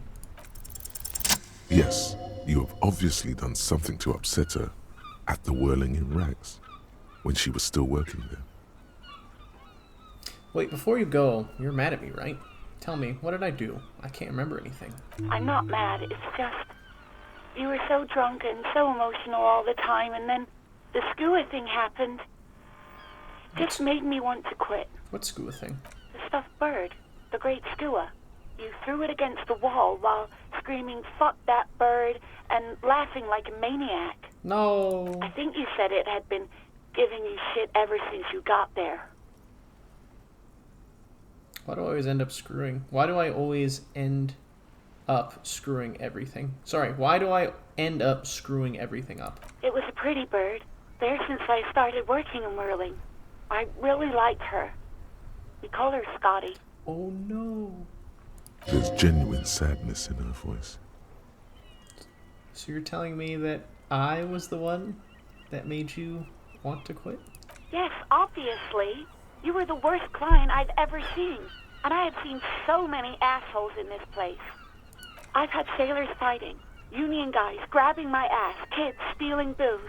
Once a guy was glued to the karaoke machine every night for 2 months. But you... Go on, I want to know what I did. Well, you were worse than all of them. Honestly, you were getting borderline aggressive. Even about little things like not turning down the volume at 3 a.m. I even liked one of those songs you kept listening to on repeat. No more. I hate it now. Which song? We Go On by the O.O. I can't listen to it anymore. You've turned it into a parody. Sorry. Sorry about the song. To hell with that song. Then there was your room. Your project. An experiment to see how bad it can get in there. I tried to send the cleaner, but you wouldn't let me. Threatened to make me understand. I had no idea what you meant, and I don't want to know.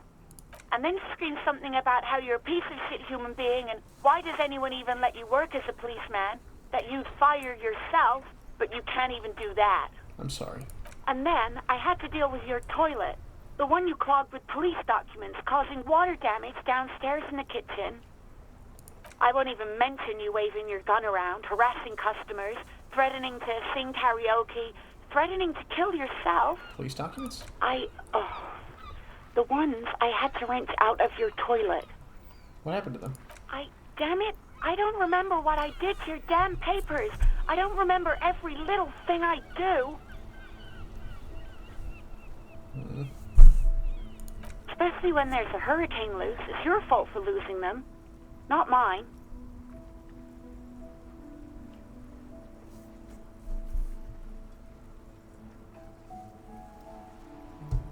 Something in you wants to immediately forget about this, as if there was a reason you threw them away. Okay, I get it. I wasn't a very good tenant. No, you really weren't. You were simply the worst. I'm truly sorry for everything, Sylvie. God, I knew I shouldn't have brought it up. Just try not to call me again, and let's pretend it never happened. When I spoke to Guard, it seemed like he thought you left because of him. Wait, really? No, this is absolutely not true. I like Guard. I really do. Didn't he cross the line when he asked you out? No, I was actually flattered. I've always liked him. It was just bad timing, with the corpse and all that. There's a pause. You can almost see her on the other side, the telephone cord coiled around her index. I didn't know what to say to him later. Then you came and destroyed the place, so I left without explaining. I should have told him, maybe. I can tell him. Okay, but Please don't mess it up. Please don't take out your gun or something. Oh God. What else did I sing beside the I'm looking for a song? All sorts of things. Some disco, rock too. So much disco and rock. Was I singing The Smallest Church in St. Anne's? Yes, that's the one you like to sing along to the most. The later it got, the more that one came on. Interesting. You still have to find a copy, though, before you can blast it. Right. Thank you for talking with me. Take care.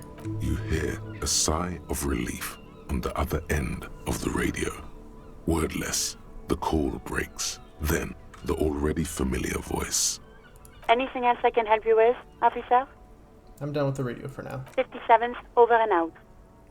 In the cabin, you see a set of steering levers, a radio on a hook, a pull-out toolbox, and the soft glow of the fuel preheater gauge. Close the door.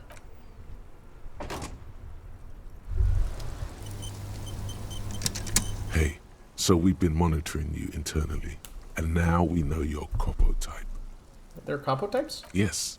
Guess what's yours?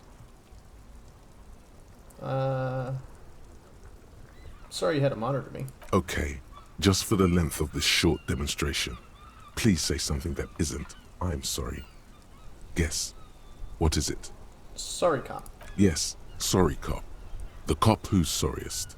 Let's make it official then, shall we? Huge lack of enthusiasm going on in here. Will the other Copo types be jealous? What? Jealous of the sorry cop? I think they'll be fine. Don't worry. They'll be super, super fine. It'll be totally okay. You can dual Copo type from sorry to anything. What are the other Copo types? Oh, you know. Apocalypse, Superstellar, the advanced interesting cop, liquid shadow cop. But you're too sorry to say those things. So, here we go? I'm sorry. Of course you are. It's okay.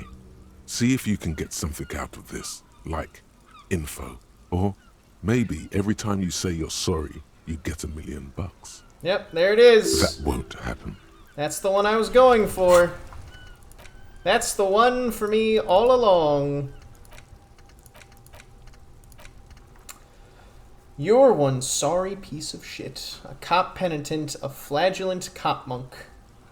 This is not the right line of work for you. You should be groveling at the foot of some feudal lord, providing lurid evidence against yourself at the Mazovian show trial, or ripping the flesh from your back with a cat of nine tails. Whatever made you like this, you can be damn sure it was your own fault. Do it. Really criticize yourself. Who knows? You might uncover something of importance from your guilt-ridden past. There we go. I like the resolution to this, and is why I got it. It's ultimately very hopeful. Dual wielding. Some great tectonic force has cracked the pavement like an eggshell.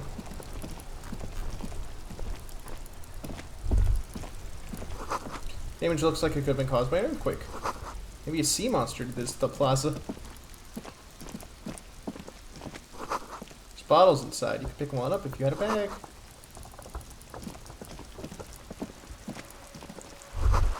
This book has a rose and a pistol and a half-naked dame on its cover. Sam Spade.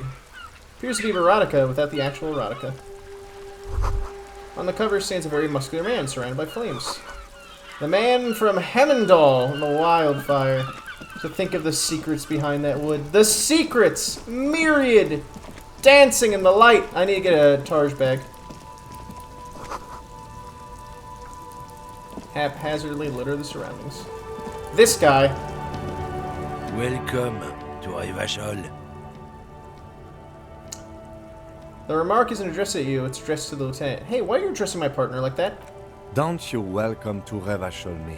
My grandfather came here from a 3,000-year-old racist isolationist culture, while your ancestors came to this island a mere 300 years ago. Every school of thought and government has failed in this city, but I love it nonetheless. It belongs to me as much as it belongs to you. You tell him, Kim. It's men like you who keep Revachol divided, making it that much harder for everyone to climb out of this post-war limbo. What he means is, fixation on the Revacholian nation makes it harder for Revachol to actually attain self-determination. He's right. You're undermining our best shot at real self-determination. Oh, come on, man. I just said, welcome to Revachol. It's a lorry driver thing. I know exactly what you meant. You think my kind doesn't belong here, that I should watch myself and behave. But you see, I'm an officer of the RCM. It's actually my job to make sure you behave. I would advise you to remember that. Silence. The air between them becomes tense. Your partner needs backup. Now's your moment to shine. Fucking A, Kim. I've got your back. Give the lieutenant a punch on the shoulder. You two make a cute couple. You know that? Lorryman spits. Just, it's right there. The lieutenant exhales and resumes his regular calmness. Just because you're right. You sense slight embarrassment for the outburst. Or is it pride? Impossible to tell. That's settled. We have a couple questions. Whatever you say, officers. What are you hauling? Oh, not much anymore. I'm here to pick up some cargo, but the dock workers are on strike, so it's a sit and wait on your ass situation. How long has this been going on? The strike? Oh, they've been at it for a while. A month, 2 months maybe. But this here is just the last week or so. What kind of cargo? Apples. Apples is exactly the kind of thing you'd say if you had something to hide. Sounds like a cover story to me. The apples would have gone bad by now. Look, as detective, I come from a long line of lorrymen. We got ancient rights and privileges. Oh, I'm here to pick up a load of fucking apples, man. Just regular Koiko picked apples. Koiko may be another derogative. For a person from Grad, you think. So they grow in apples in Grad? Yep, it's one of their main exports. They grow them down South Yekokata. A beautiful place. Got great scenic vistas. In fact, Yekokata is a desolate wasteland whose name literally translates to Zone of Ecological Catastrophe. It features no scenic vistas and supports virtually no plant or animal life. It's not in the south, and they definitely don't grow apples there. Yeah? Says who? It's literally the name, Zone of Ecological Catastrophe. Then, I guess they grow apples somewhere else. You can never really tell with those koikos. They're everywhere, except their own homes. You keep saying that. He means the people living in Grad. Yeah, you know, Gradniks, Gradvolk, those degenerates from Grad. So it's an ethnic slur. Hey, if the name and description fit by the very grace of nature, who am I to say otherwise? So, can I see the apples? Did you miss the part where I said they aren't here yet? Besides, even if I did have some, I wouldn't go putting my nose in them, huh? Relax. You've got all you can get here. He probably doesn't even know what he's hauling, even if it is something unsavory. So he'd remain unaccountable. It says something about the rights and privileges of lorrymen? Oh yeah, they're a big deal. My great-grandfather was a carter, had a royal license and everything. We've tried to hold on to our privileges. And what's that privilege? Sure fucking is. We have a guild and everything, huh? Very ancient. Very prestigious. You're in a Carter's Guild. Goddamn right. They've been trying to fuck us out of our heritage in the name of profit. But when they try to replace us, they'll regret it. Trusting street thugs with their goods is going to fuck them right up the ass. Mark my words. Generations of practice and no laughing matter. We're done for now. No time to look at racist jump jams. Music Meg. An able-bodied man. The Freaks. 3 T's. How idiomatic. Idiomantic.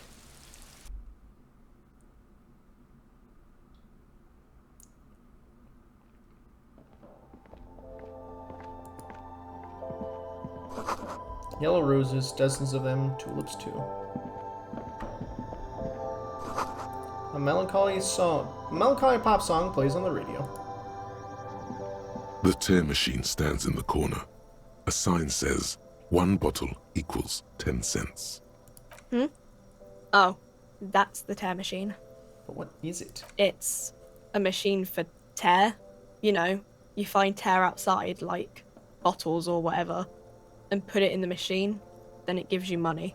See, and how do I pick up tear for the tear machine? You need a bag, I guess. We used to have some, but we gave them all out. So no! Feel free to use it if you find a bag, though. I'm sure there are some out there, somewhere. I have no time to be here then. I thought the tear bag was in here, but it's not.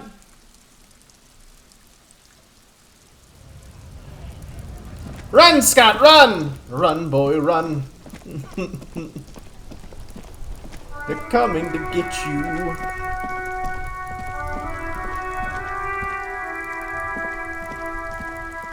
Let's talk to these fine gentlemen. Have you no shame? Whining about your back every Does time it know you bring tear out is the of the measuring year? tape.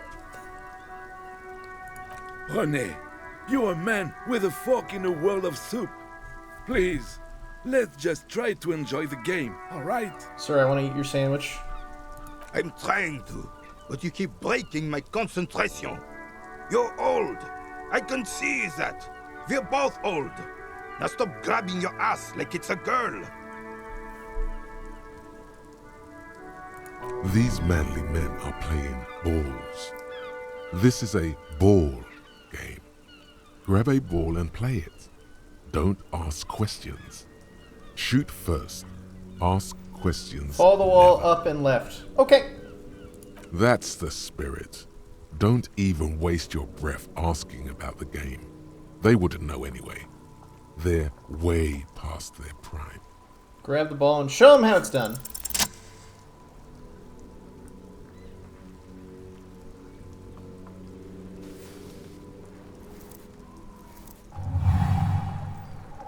You are immediately surprised by the ball's lack of weight. No matter, you'll make it work. God, this is right. You feel the familiar tremble of excitement and adrenaline that precedes every victory. Time has frozen. Feel the ball. The cold metal ball is surprisingly smooth against your neck. It has a pattern in it. Probably a sponsored ball. Yours It's would only gym be teacher covered sense, with fuck, you're months of right. learning and scars of victory.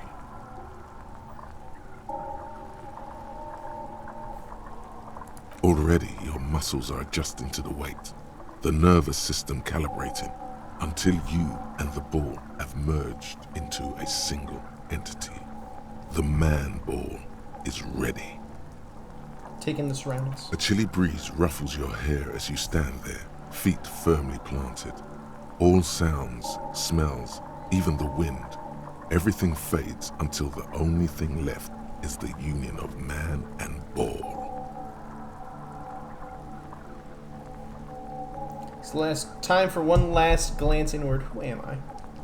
An embodiment of pure motion, a fine-tuned locomotor running at maximum efficiency.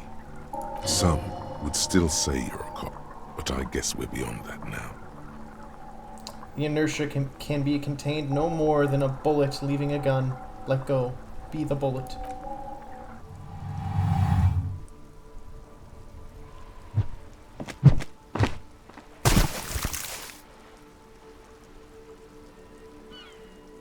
Merde!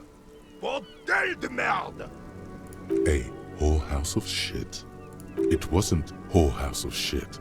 The shot was at least 23 meters, probably 24, and then some. Nothing to be embarrassed about. Damn! That's a far throw! What the hell is your problem? Not a weak right triceps, that's for sure. I don't care if you are a cop. You do not just ruin someone's game. It's so goddamn disrespectful. I'm sensing anger and I don't understand why. You vandalized our game, son. We can't play petanque with 5 bull. Ah, petanque. I understand. I thought it was shot put. Well, it damn well isn't. It's petanque. You ruined a petanque game. We want our bull back. Take it easy, René. This is just a misunderstanding, isn't it, officer? No harm done. Of course there's harm done, you orange slug. You are as a goddamn bull. Okay, I will try to fix this. Good. Mistakes are forgiven when men at least try to right their wrongs. I believe you will try. Now, why did you approach us? Yes, why did you come here? It's unlikely they know anything about the murder. Just talk. It'll smooth things over.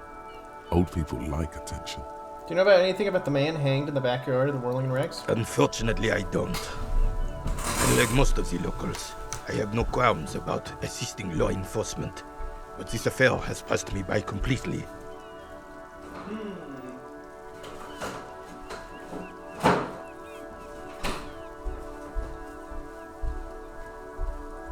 Gotta grab a soda real fast. I'll probably play for the union is another 45 minutes. Can you really blame them? Maybe a little longer. But you don't have a problem with cops? Cop is a pejorative term. I don't have a problem with policemen. On the contrary, I admire the effort to bring order to our streets. He doesn't know about the crime. Your time is better spent discussing politics. What about police women? I'm confident they are indispensable in regard to all the paperwork and other administrative duties. There are no duties RCM women couldn't carry out. But you must agree that nature, in her infinite wisdom, has made men more fit to perform certain, more challenging tasks. Don't you? No, officer? I don't think there's any evolutionary quality at play here, Renee. Really, officer? Match an average woman against an average man in a dark alley and see who comes out on top. Gender equality is a very noble, very modern idea.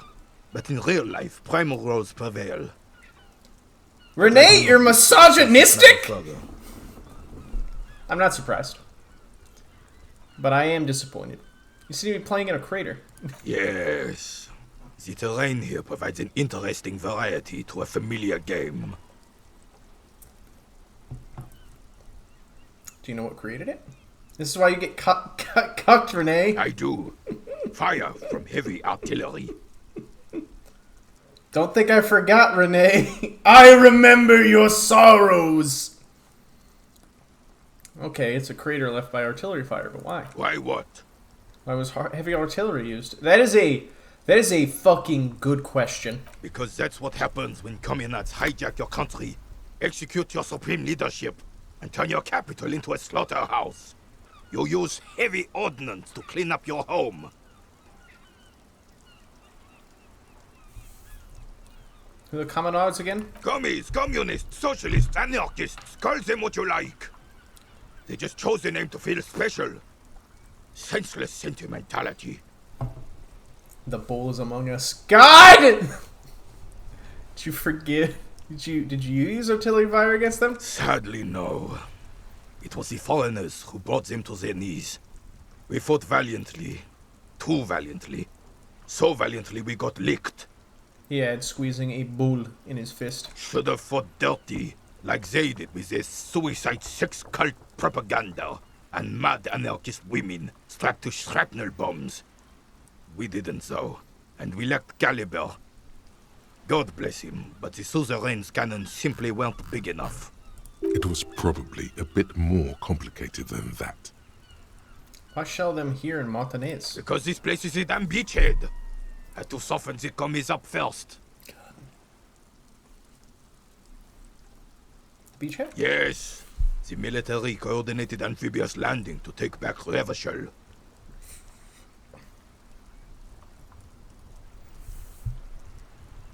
He finds your lack of historic knowledge troubling, a sign of mental deterioration in the preceding generations. Martinez was used as one of the 3 footholds in Revachol during Operation Deathblow in 08. The other 2 are off in Stella Maris and the Delta. Shake your head and look down at the crater. This here is Blood Ground, where coalition boots first made landfall and cleaned those rabid dogs out. Most likely, we're playing pétanque on their mangled corpses. Blood ground. You got old René going there. Like he isn't hungry enough already. Hold on, the Coalition? Mm-hmm. Don't get me wrong, officer. I hate those foreign dogs, but the enemy of my enemy and all that, they're the lesser evil. Explains all the war damage. Damn right, son. They laid the fire of hell on the city before they stormed it. And it worked, too. They really didn't give a fuck about the amount of damage they did. The rest of the city got cleaned up, but Martinez they keep as a monument. And now the Union Socialists are practically running the place.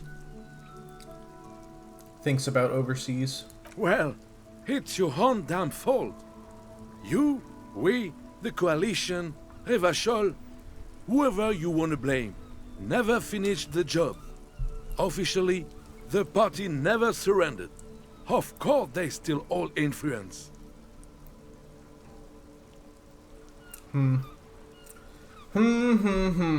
You don't even begin to truly understand the players on the table, let alone the specific circumstances surrounding the... What do you think? Yeah, the boot he licks no longer exists. Thinking men have opinions on these things. Present one.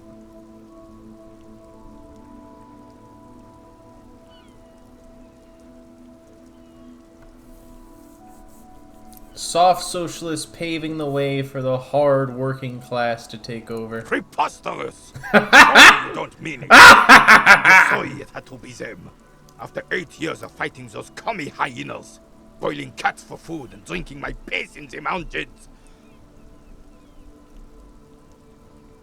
I would have preferred if the Right Honorable King Guillaume returned through Revachol, or even if that damn clan Frisel had risen from the grave and led us.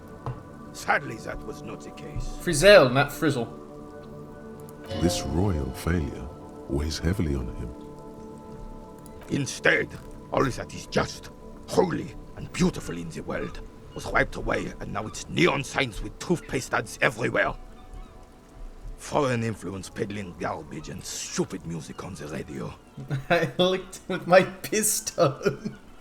This is just what the commies wanted. This was their plan all along. This is what they wanted to replace the role of the suzerain with. Who is this Frieza? Damn Frisel. He was the king they couldn't protect. The Carabineers failed him, and the crown. He died in the hands of the Hyperlay, in a very public execution.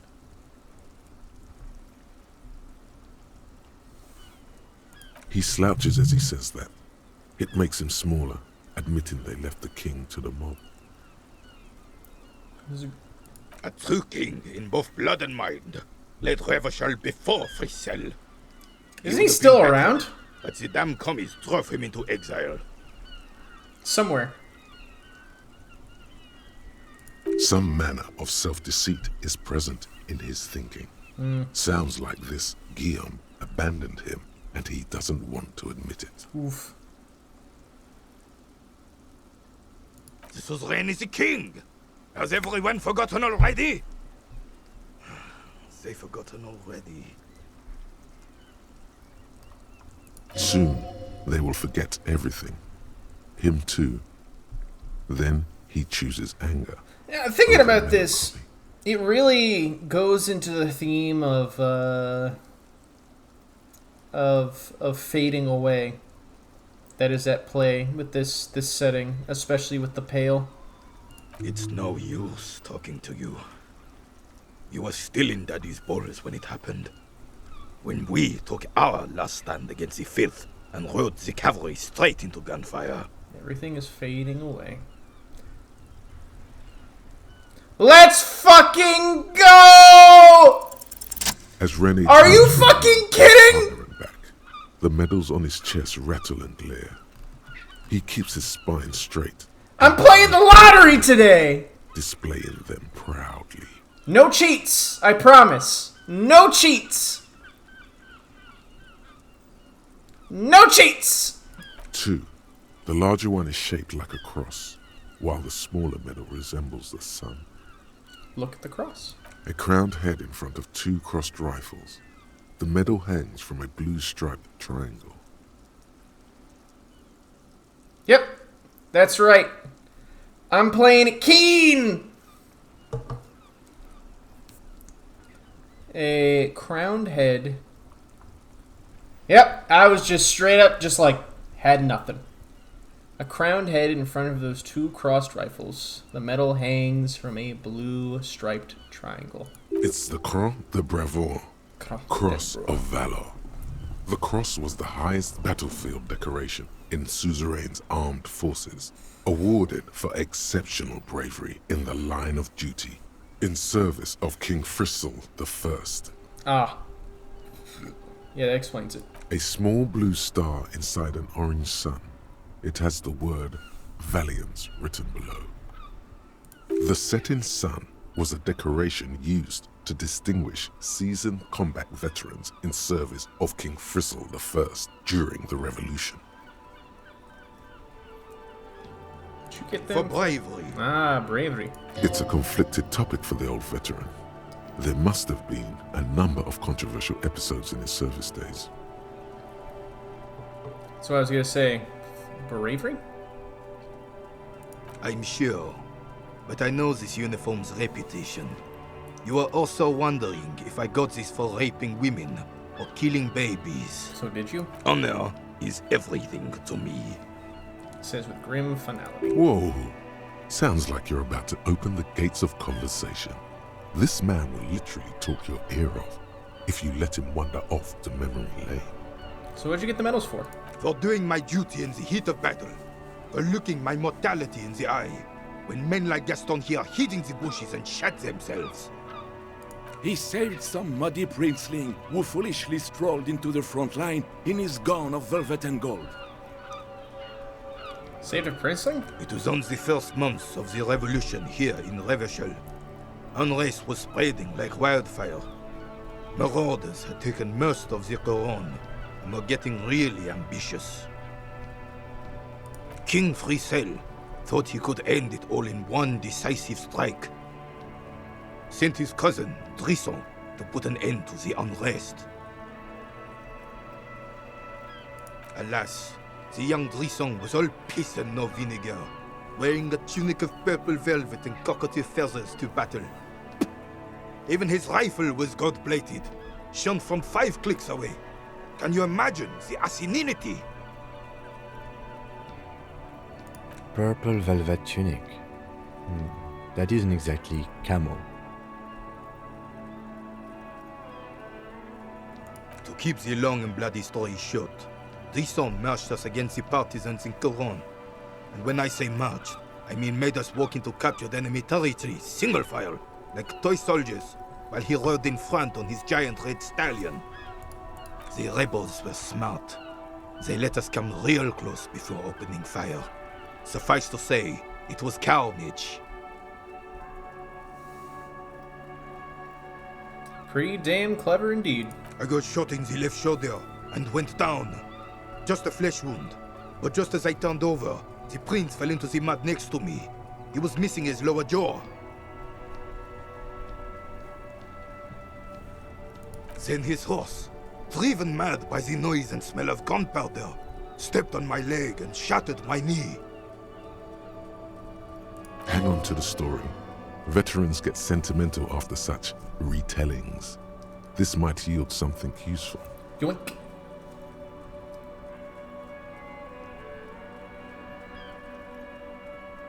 I grabbed my sidearm and shot the beast in the head. Then everything went black. Capitaine Arnaud, le fléau des chevaux. The bane of horses. What a good friend. When I came to, it was all over. It was just me and Jolas Tresson, gurgling in the blood-soaked mud right next to me. The Dink had taken numerous flesh wounds and lost a lot of blood. But despite missing his jaw, he seemed hesitant to die. Tougher than he looked, that one. It's never happened on Johnny Lawjaw. My jaw is tight. Right. So I grabbed the prick and started crawling. Kept going until the 59th Cavalry picked us up.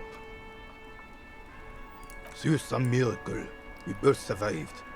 And the jealous freak convinced Fricel to give me a medal for not leaving him to die in his own blood. Piece and shit. He was the commanding officer and I was on duty. Just doing my job. Shouldn't hand out medals for that. 13 months later, I received the Sun for distinguished service.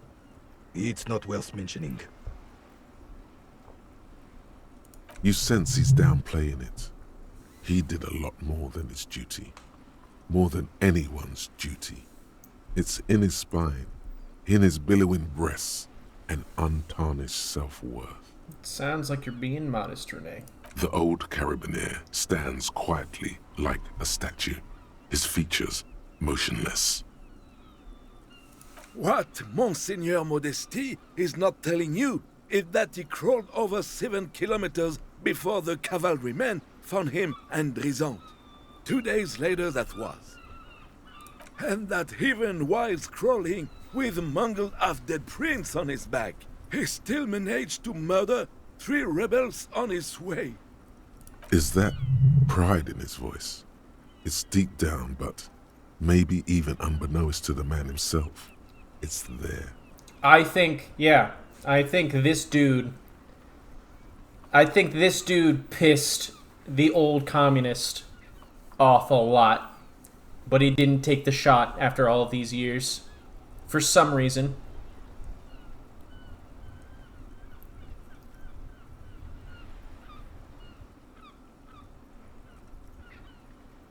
I don't want to risk it. Hold on, you're just a little bit proud of Renee's heroics, aren't you? Sorry, officer, but you're reading me all wrong. I'm a man of peace, and these kinds of bloody heroics are only impressive to men like Rene himself. Certainly not to me. God, you're right! At any moment, that man could take the shot. How did you find the story to be, officer?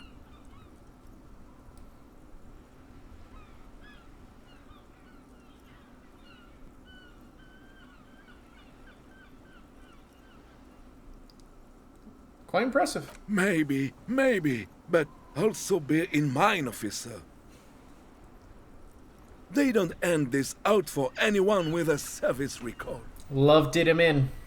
Oh no, you have to get shot. Repeatedly. And you need to get your hands bloody too. Really, really bloody.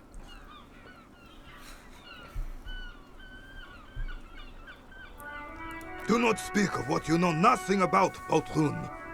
Duty is something you will never understand. Thanks for the story, Renee. Bah! There were many such stories in those days. Many such men, too. True Eversholians. Men with backbone. Oh, yes, René, yes. Men were bigger, girls were prettier, and everyone wore the fascia. Lord, please bring those days back, if you can. I'm not getting into this with you again. Officer, was there anything else? You should try to come up with a heroic story of your own. Impress this old soldier. Thank you for your time. Bye! Bye! I was like, I'm not taking the risk with another 8%. I can only get so lucky. I can only get so lucky here. Broken window? Tibbs has window. Torch bag! Yes!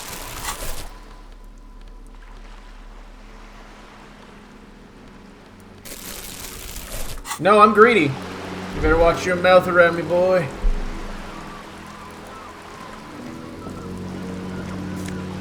Give me that money. I need it!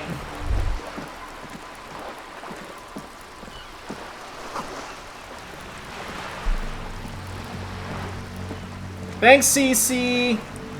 The things I've seen and said. Nothing I can't do. I'm a job for every man. I don't want no trouble. I fix it. I've been kicked out of every joint in Rebel Shoal.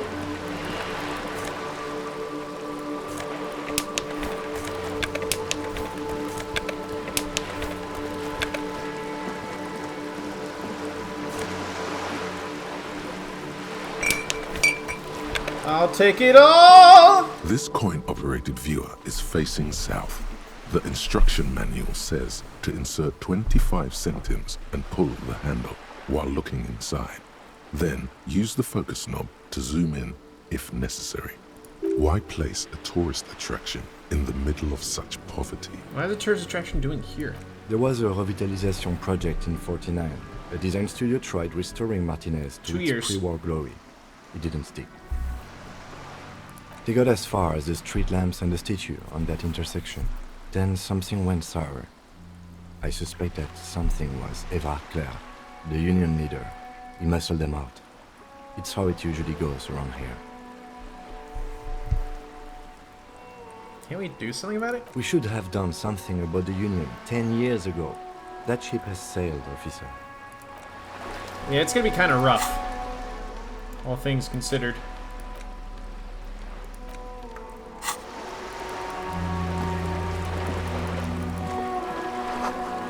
Enormous balls worthy of a real man.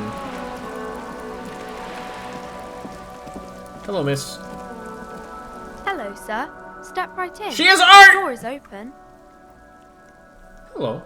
Are you interested in a new and exciting book? What kind of store is this anyway? It's a bookstore, sir. We sell books, postcards, and some board games. It's called Crime, Romance, and Biographies of Famous People. Books? Postcards? Easy. Even a kid would know all of this. Little girl, I know what a book is. Books are very long letters with stories inside of them. Yes, that's exactly it. I also know what a postcard is. It is a small cardboard picture you can send to a friend or a loved one. You got it, sir. What about board games? I like playing games with people's minds!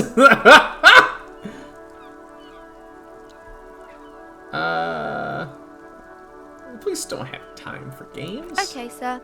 This was all very enlightening. Can I help you with anything else? Oh, she's sassy. Okay, sir. I'll try to answer any questions you have. I hope they're about books.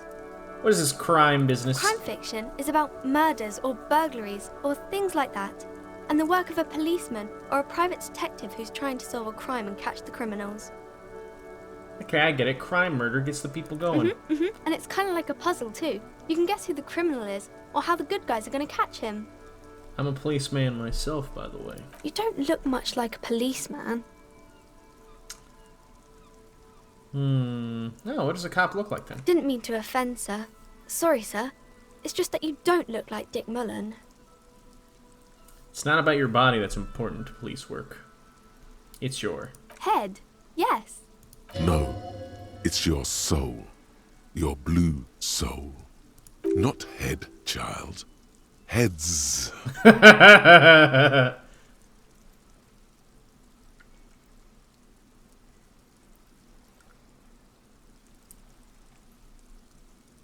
Flexibility. There's millions of different people out there and you gotta get into their heads. Sometimes you gotta be the killer to catch the killer. Isn't that very dangerous? Policemen live and breathe danger, little girl. Mullen obviously lacks the chameleon skill. Unlike you, sir. He's just a fictional character. He's no match for you. Maybe you can show me some real police work, sir. Like in the book. Ooh, wait a second. What's your name? My name is Annette, sir. My mum, her name is Plaisance. She owns the store. She's inside minding the register or organising the stock. Feel free to step in and browse our wares. You're standing out here in the cold because? I'm signalling that the store is open. Otherwise, people might not know. They'd miss out on the crime, romance, and biographies of famous people. A sudden gush of wind turns the pages of the books on the counters. She covers her face, smiling. But she's cold.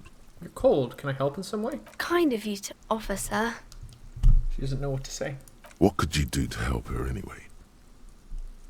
I could help by brutally dismantling the free market. Thank you, sir. I'm glad to help Mum out with the store. Shouldn't you be in school or something? I do my studies at home at the moment. I have to help Mum keep this place running. Isn't going to school more important than this? Mum says it's necessary to do both because it builds character. Mum says a proper worker is dutiful. That's how you get ahead in life. You succeed. There is stress and unease behind these words. She's reciting etiquette. How's the business going? Mum says it's peachy. She was a little afraid at first.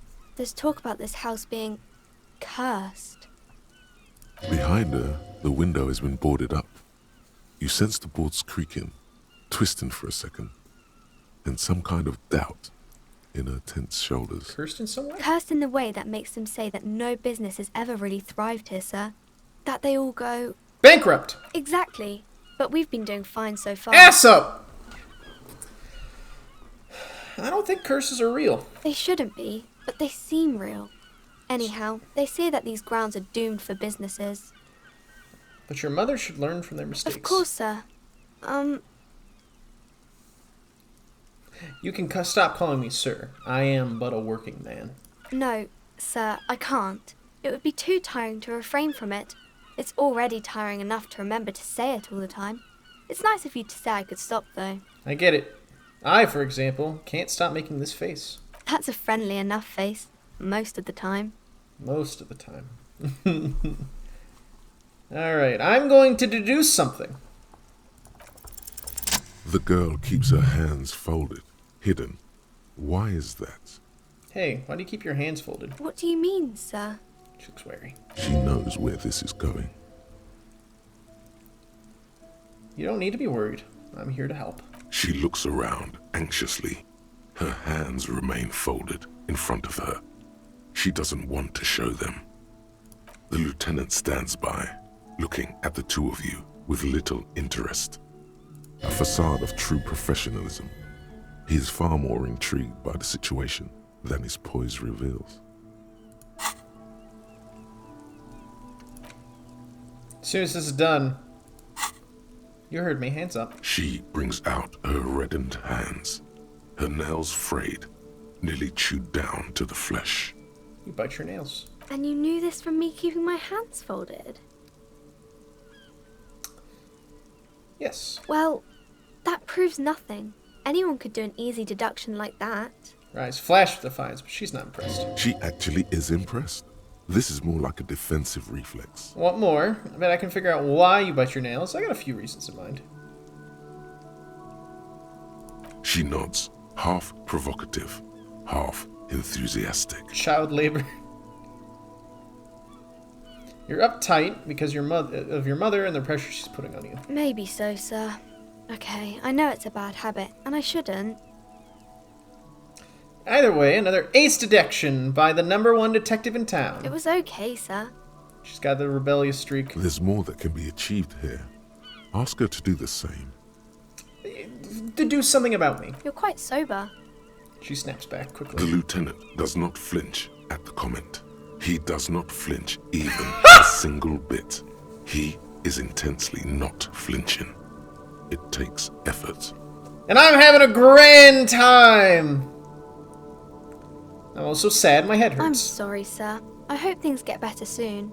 She looks you in the eye, a gleam of sympathy on her face. There she stands, swaying on her feet, assaulted by the early spring breeze.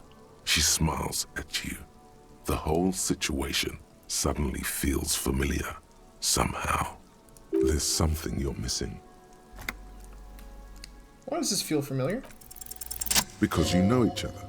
She's been talking to you so openly because you've talked before.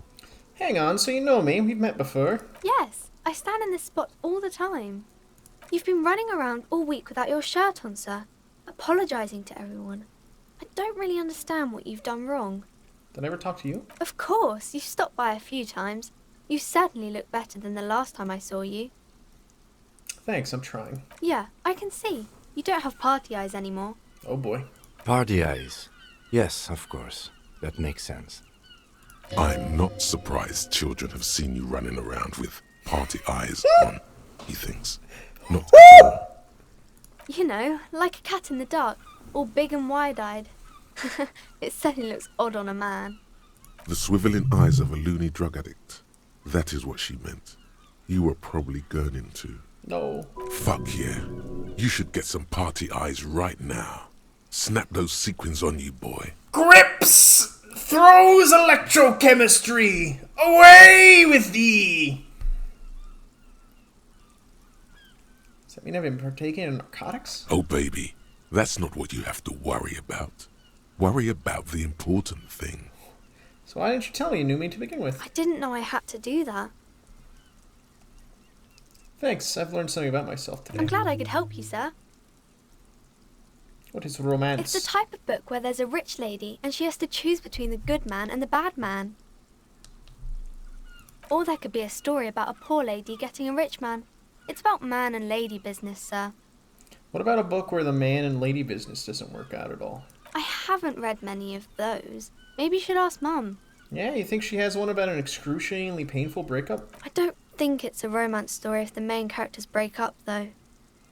No, think about it. One where they plunge into a torrid spiral of pain and recrimination. One that's really long and drawn out. Scarred for life. Phantom limb. No, I don't know. Oh, it doesn't ring a bell. Alright, I'll ask your mom. Yes, she knows books. Definitely. What was that? An idea for an unfinished novel stuck somewhere in your forebrain? You clearly have issues you need to address. Later, when you get the chance, you should address these issues by getting drunk. That'll show them. Thanks, electrochemistry. Maybe some about other books? Okay, bye, Annette. Guillaume Le Million. Are they gonna read it? Please do. Bad news. Yes! Guillaume Le Million did not become a cop. In 38, he went on a tour to the Sinyao province in Safre, where he died of autoerotic asphyxiation. His body was found hanging from a decorative dragon tree in his junior suite amid drug paraphernalia, unwholesome objects, and the Sylvia Trainer single, Wonderland, skipping in the background. And yes, you can take this as a metaphor for Revachol in the 30s, and also as a warning. All psych learning caps raised by 1. Wow. Sick. I think they improved these a little bit, because this used to be just 1, like, pain threshold. Cool.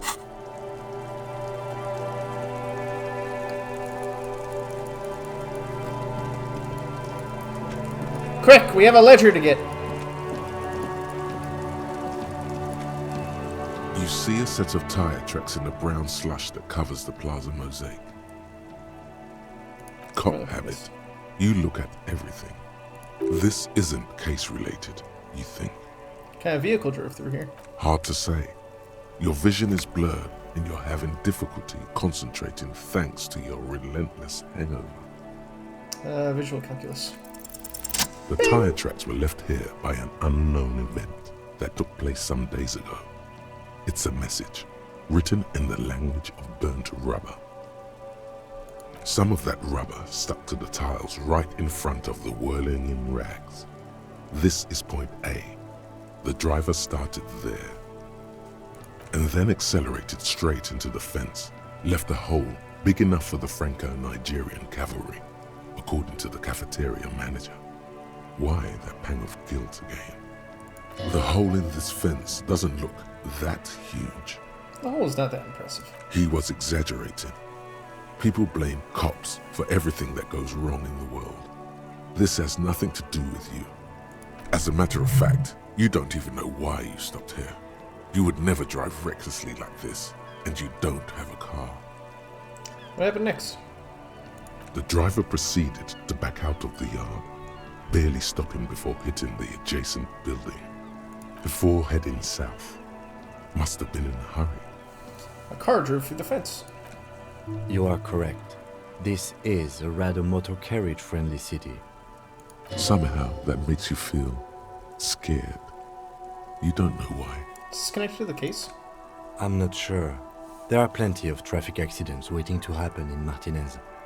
With the jam right here on the roundabout, I would keep them separate.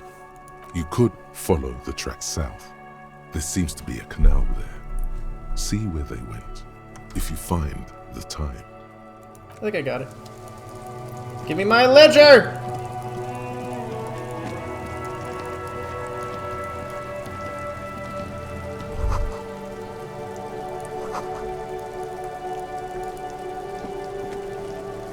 This trash container is locked. The sliding lid has a padlock that says, whirling in rags. There's something in there, Not necessarily connected to the case, but still. Why am I looking at you, trash container? You're just a trash container. The body is downwind from here. Maybe you prefer the smell of garbage to the smell of death. Lieutenant, what do you think could be in there? Trash, food waste from the cafeteria. They lock these containers to keep the derelicts from flocking in. Could be evidence too. I feel like there's something in there. What do you mean, feel? It's just a hunch. Maybe something threw something in there. Mm-hmm. How do we get the lock open? We could try using a pry bar. The one you took from my motor carriage, or... No, or pry bar. We might want to ask for a key from the manager of the Whirling in Rags. He probably has one. And he also has information.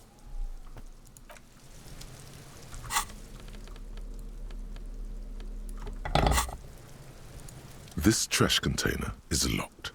The sliding lid has a padlock that says... Alright, I could use the pry bar. But I gotta go talk to what's his name too. We'll deal with those freaks soon. We'll probably end on Kuno and Kunasi.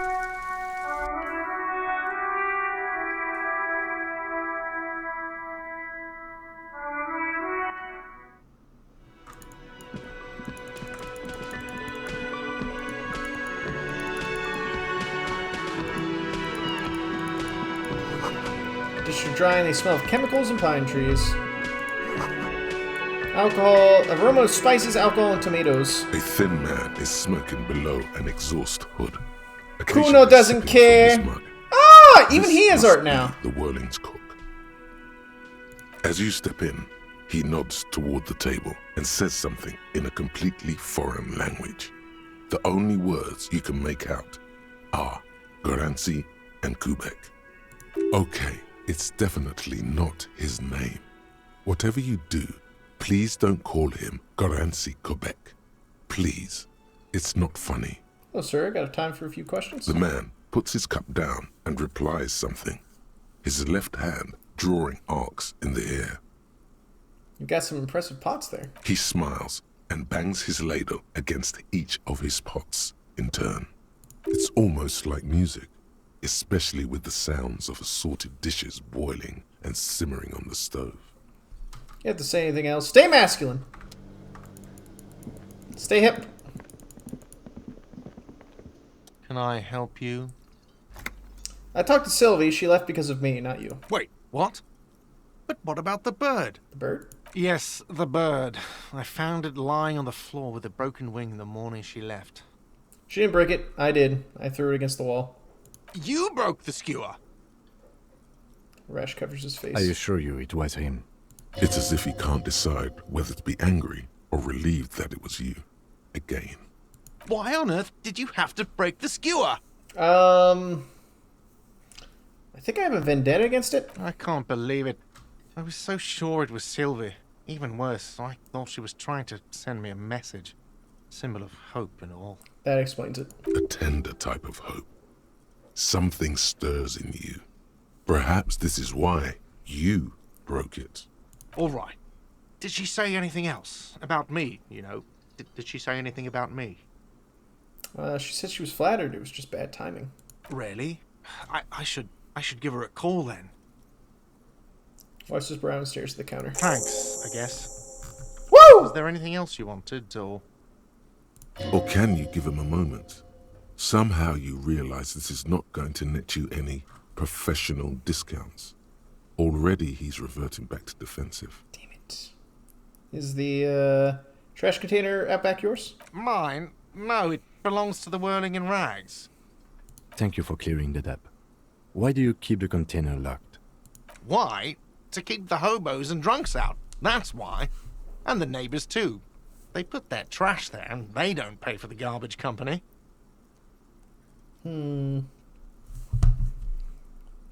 I thought as much. And are you the only party with access to the trash container? Well, yes. Us and Garbage, the garbage just disposal trash. company. It seems a little callous, doesn't it? Something stirs in you. Trivial. There we go. What is this feeling? Prod at him and find out. Doesn't seem callous to you, guarding even your leftovers from the poor? Callous? What are you? Kras Mazov? Almost all establishments in Revachol keep their trash locked. The whirling in rags is not special in that regard.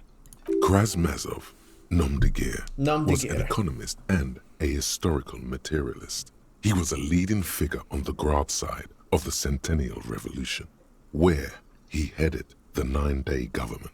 Mazov is considered the father of scientific communism, Mazovian thought, or Mazovianism. Tell me more. He killed himself. Maybe I'm Krasmazov. What are we talking about? Was this not about the trash container? Oh no, wait. What if I am Krasmazov? We should return to this theory at a later time, officer. This here was about the trash container. Oh, we need those keys. What for? Mazov? Are you planning to nationalize my trash container? Hey! We gotta start somewhere. It concerns the case. Please cooperate. Just bring them back once you're done, please. See something at the whirling array. Goodbye. Hey. Psst. Who? Me? Yes, you. Word on the street is you're ready to start building communism again. How come there's a word on the You street? keep saying things like, down with the bourgeoisie, eat the rich, sodomize the landowners, impale all people who have more than 25 real in their pocket, literally murder all human beings regardless of their political beliefs. I've said That some kind of stuff. I've said some mildly left-wing things, but none of those. Oh yes, the mask of ambivalence. Don't deny it. You're about to rip it off and reveal the monstrous seven-eyed lamb of global communism that would devour and masticate mankind. Everyone can see that. So tell me, do you have any questions before we fire up the big communism builder? Or do we get right down to it? What is this communism thing even about? Failure. It's about failure. Failure. Yes, abject failure. Total, irreversible defeat on all fronts. Absolutely vanquished, beaten, curb-stomped and pissed on. Until you came along. You will reverse the fortune of the workers of the world. You alone, against every living thing, against every human alive. 800 trillion real in the hands of an impossibly well-organized ruling class. Towering city blocks of bankmen who have the ears of prime ministers. Million-headed armies of nations and the love of your own mother. You against the atom, the charm and the spin, where the whole world failed. Matter failed to bend to human will. Human will failed to get out of bed and tie its laces. You alone, single-handedly, will rebuild the dreams of the working class. You are the last communist. Now get to work, comrade. Start building communism. Oh yeah, get the firing squads and the animal wagons ready. Wait, firing squads? You didn't say anything about those. Too late to back out now. You can't make an omelette without breaking a few million eggs.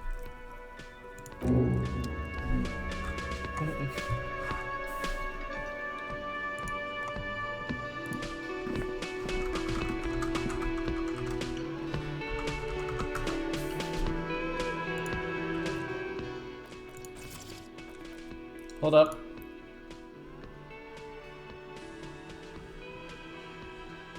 Oh wait, no, it's too quiet.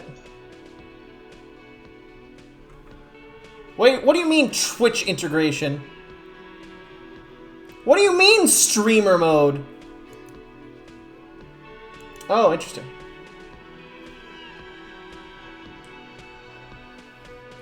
Oh, that's cool. I didn't fucking know that.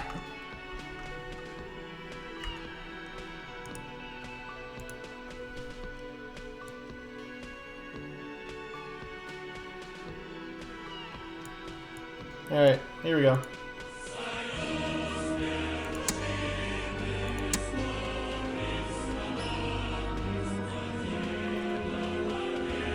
Alright!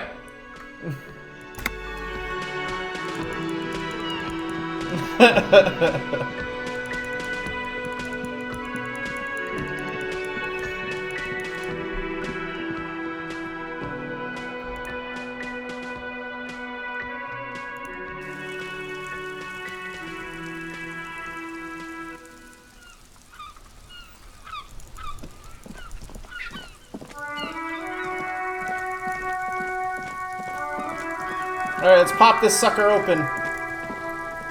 This trash container is locked. The sliding lid has a padlock that says, whirling in rags. Pop. With a well-oiled crack, the lock pops open. It should now be possible to simply raise the lid. Don't. Maybe you shouldn't. Open the lid. The smell of rotten food rises to greet you. You see soggy cartons, dirty New rags, animations! and organic waste. We're just in time. This hasn't been emptied for over a week. Look over the boxes of cartons. You see milk and egg rest with one broken egg in it. Some pasta wrapper. Picking up the soggy packages somehow feels familiar. You've done this before. The movements are recorded in your elbows. The methodology in your fingers. You're used to this. Used to what, dumpster? No, searching for evidence in the trash. Dive further. A box falls into pieces in your hands. Batiste Soleil cereal. There are plastic pasta packages below. And turbo noodles. Nothing of note, however. Pick out the rags. Among the threadbare kitchen towels, something catches your eye. A pair of denim trousers. Grab them. As the legs of the slime-covered jeans begin to unspool from the garbage, a rank corpse smell fills the air. The victim's clothes? Cadaverine odor is faint. If these belong to the deceased, they were removed when he was still in the early stages of decay. Drop them in here, officer. Into the evidence bag. Guitar-marked blue jeans. Pockets empty. Or empty. He wore them with a belt, too. A white belt.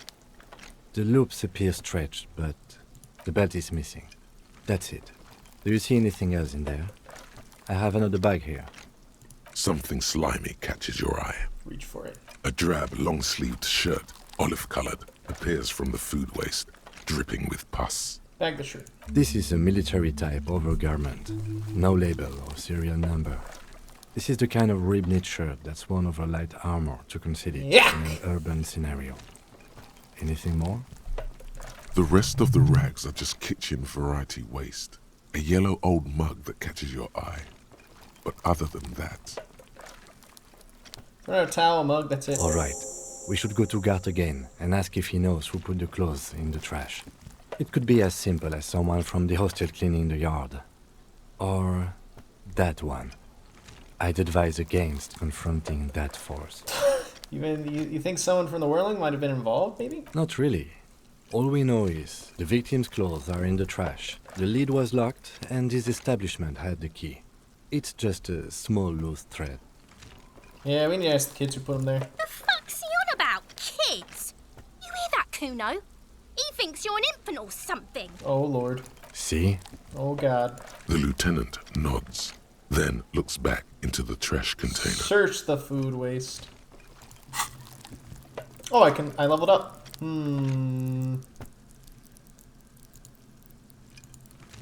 Perception is always super good. Search the food waste. It's just organic waste. Exactly cold what and you slimy imagined. on your hands. All bad. Apple and potato peels, mostly. Unidentified sludge, and the occasional chicken you're right. bone thrown in for good measure. But hey, nothing. It's nothing. Nothing more to see here. Inland Empire's lying. What's this? What? A blue piece of plastic sticks out from the apple peels. It's shiny. Looks like the corner of something. Pick it up. They look badly damaged, but you can still make out forms and notes, written in a man's handwriting. Officer, is that your paperwork? No, it can't be. Yes, it is. Look. This plastic has the RCM street grid on it. You've even got an autopsy form. Mr. slip of paper sticks to the board. If you don't mind my asking, how could you have let your paperwork end up in the trash? I think I didn't want to be a cop anymore. That's why I try to flush my cop life down the toilet. Well... His eyes express a rare condolence. Then he picks it up. Lucky we found it. You should take stock of what remains, just to be sure some has not made it into the hands of the RCM's adversaries. Organized crime and the like. There might have been police secrets in your notes. Okay, I'll do that. It would also not hurt to start taking notes on the case. Now, tell me what your eagle eyes see. Or are we finished? The mug. I'm taking in that mug, too. You pick out a broken mug with an oddly racist depiction of the yellow man frolicking in saffron. An antique? Only in its social sensibility. Take the mug. Mm-hmm. I'm gonna sell it, Kim, don't worry. The container sounds a muffled gong. That's one thing off the list. I think we got it all.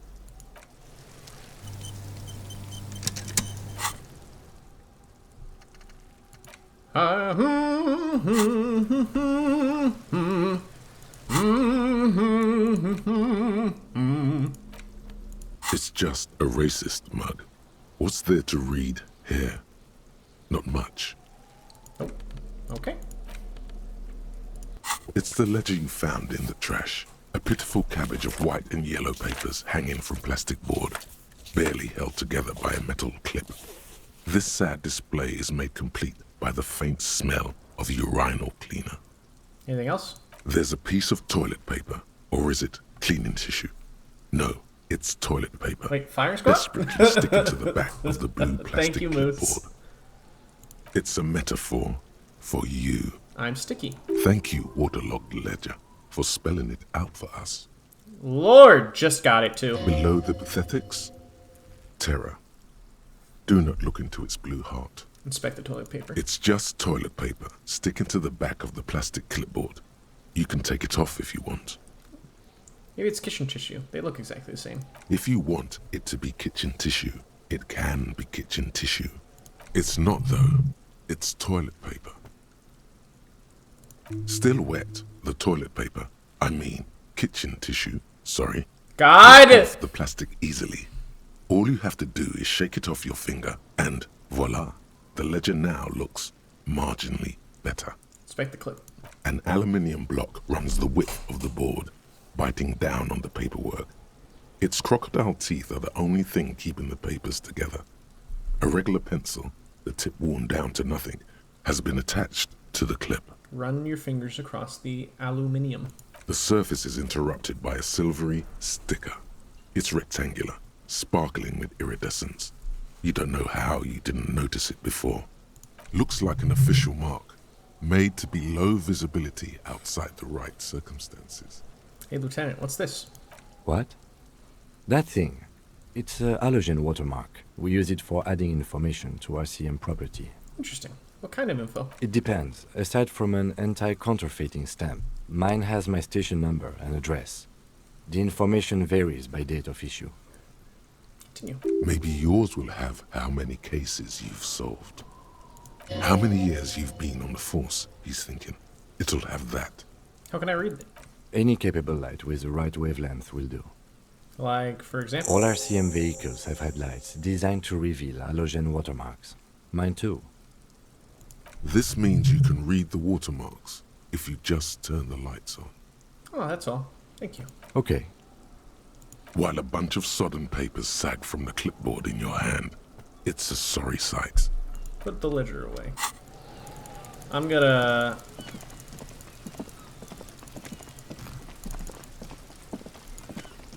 There we go.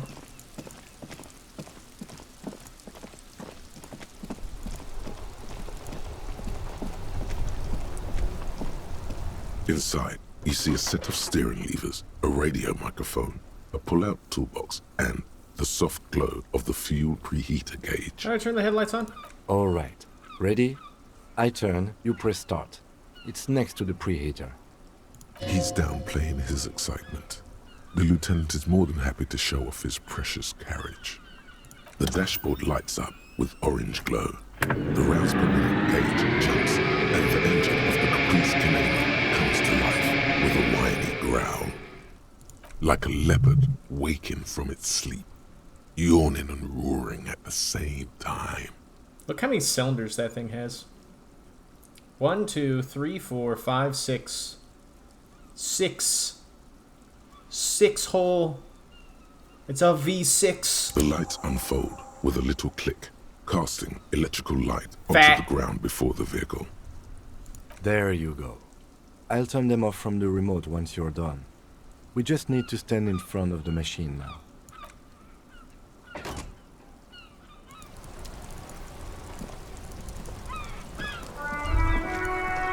As you hold your ledger's clip under the headlamp, an iridescent hologram appears. A street grid and the veins of a great river.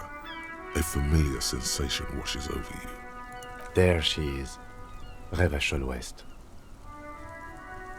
Around the borders of the watermark are dozens, no, hundreds of micro-perforations. Look at the shimmering street grid. The rectangular watermark is overlaid with the logo of the RCM, and yet the major arteries of Revachol are all recognizable. They shimmer in the Kanema's headlights. Look around you. A rat brazenly darts past you and disappears amongst the stopped lorries. In the distance, a child somewhere shrieks. A woman reprimands her in a voice no quieter than the child's cry. Ah, Martinez. Smells the air and says, "Where are we on this?" Let me see. Takes the ledger for a moment and inspects it. Right here. I'm sure I've seen worse. Oh, yes. Coal City. Le Royaume. The burnt-out quarter. Look at the perforations. There are many of them, and they are divided into 3 separate rows. Tally up the different rows. The first row has 18 dots. Not bad. Not bad for what? You don't even know what it means yet. Fine. What about the next one? The next is the longest. It runs all the way around the border, and then some.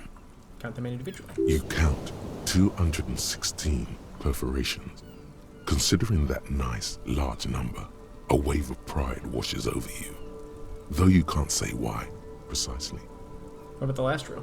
The last row has 3 perforations. 3? That's it? That's it. Hey, Kim, what do these holes mean? Those are perforations. They represent your record as an officer of the RCM. They are your statistics, as it were. I should have guessed you'd keep a record. Officers often do. Let's take a look. Alpha male officers who are proud of their numbers often do. It's meant. The first row represents your years of service. 18 years. Okay, not bad at all. What did you do before you volunteered? I walked the land telling whores and liars of the end to come. There are 9,855 days remaining. It's... I feel like I just went around apologizing all the time. 18 years I've done this? That's what it says. I might have guessed even longer based on your age. What did you do all those blissful years of your youth? I feel like I just went around apologizing all the time. Maybe you were a diplomat, or in PR. Doesn't matter, I suppose. Let's move on, shall we? This next row, the one that wraps all the way around, is your number of closed cases. Closed is good. It means finished. You've got, let's see... Wow, more than 200. 216 to be exact. It's quite a lot, even for someone who's been on the force for nearly 2 decades. Usually, clearing more than 10 cases a year puts you in the 90th percentile of all RCM officers. I used to be good. I guess that's some solace. What's the last number? Right. Those are your confirmed kills. You've got precisely 3 perforations there. So I'm a killer. For an RCM officer, especially Precinct 41, which is in the Jamrock quarter, it's rather tame. I mean that in a good way. What's it feel like to kill a man, Mr. McCoy? A young woman asked the man across the desk from her. He's a good cop. He's good at being a cop. He's only killed 3 people over 18 years of service as a cop in the ghetto. Honestly, babe, says John McCoy, crossing his ankles over said desk. I don't feel anything anymore. It's just like brushing my teeth. I do it once or twice a week and don't really think about it. There's no trace of guilt in his voice. There are certain officers who treat their kills like some kind of ghoulish game. If they do happen to solve a case, it's usually by accident. But it seems as though you are, or at least were, one of the good ones. So we have that to be thankful for. How do you handle the strain? Everyone has their own method of coping. Some more effective, or self-destructive than others. Personally, I find it helps to keep up a few hobbies. Maybe I should find a hobby. Why not gardening? You've already got the gloves. He points to your yellow gardening gloves. It's meant in earnest. Please don't mistake it for a jab. Thanks for this. The lieutenant nods. Let's go. Right. I'll go turn off the lights. We'll do a little bit more of the ledger, and then I'll wrap up. It's the ledger you found in the trash. A cabbage of papers hanging from the board, with the permeables drawer inside. It's barely held together by a clip, then made complete by the faint smell of urinal cleaner. Browse the white papers. They're not exactly white. They're yellowed in patches by sunlight and alcohol, and covered in dense blue handwriting. Ink escapes into watercolor patterns, reaching its tendrils across entire pages. The paper itself is checkered, with faint red lines forming short paragraphs. Once in a while, there's a red stamp that exclaims, "Case files commit to paper." The case files themselves are plenty. You count more than 100 sodden, crumpled up, earmarked pages falling apart in your hands. They appear to be sufficiently organized and extremely dense, if mostly illegible. Zoop. Work, strife, poverty, the Jamrock Quarter. These are handwritten logs of investigations dating back to January 51, this year. The exact number is hard to estimate, due to missing pages and an odd naming convention. But there are at least 20, maybe 30 cases, undertaken, not completed, mind you. It's the middle of March. You have attempted 2 cases a week on average. Is 2 cases a week a good caseload, Lieutenant? Huh? 2 complex cases to undertake is a lot, yes. You really have to push yourself. I would not suggest it, lest you start making mistakes. 2 cases a week appears to have been my load, Lieutenant. Not sure I completed them, though. That's a lot. This kind of caseload would explain your solved cases tally on the watermark. I didn't mean to say you are making mistakes, by the way. That was presumptuous of me. I burned out all right. That's okay. We all do, sooner or later. Like a fan of gills, the checkered papers dry in your hand. The handwriting is extremely dense, if mostly illegible. There's a mentioning of naming convention here? Yes, it appears you employ a, shall we say, robust yet literary system. Each investigation has its case number written on the margins. Oh, I know just Yet, what we can end on. Still more tellingly, most are accompanied by a name. A title, one might say even. One that draws inspiration from snoop fiction and vespertine cop show staples. Oh my, they're written in capital letters too. Yes, all caps. One is called The Next World Mural. Another, The Square Bullet Hole Murders.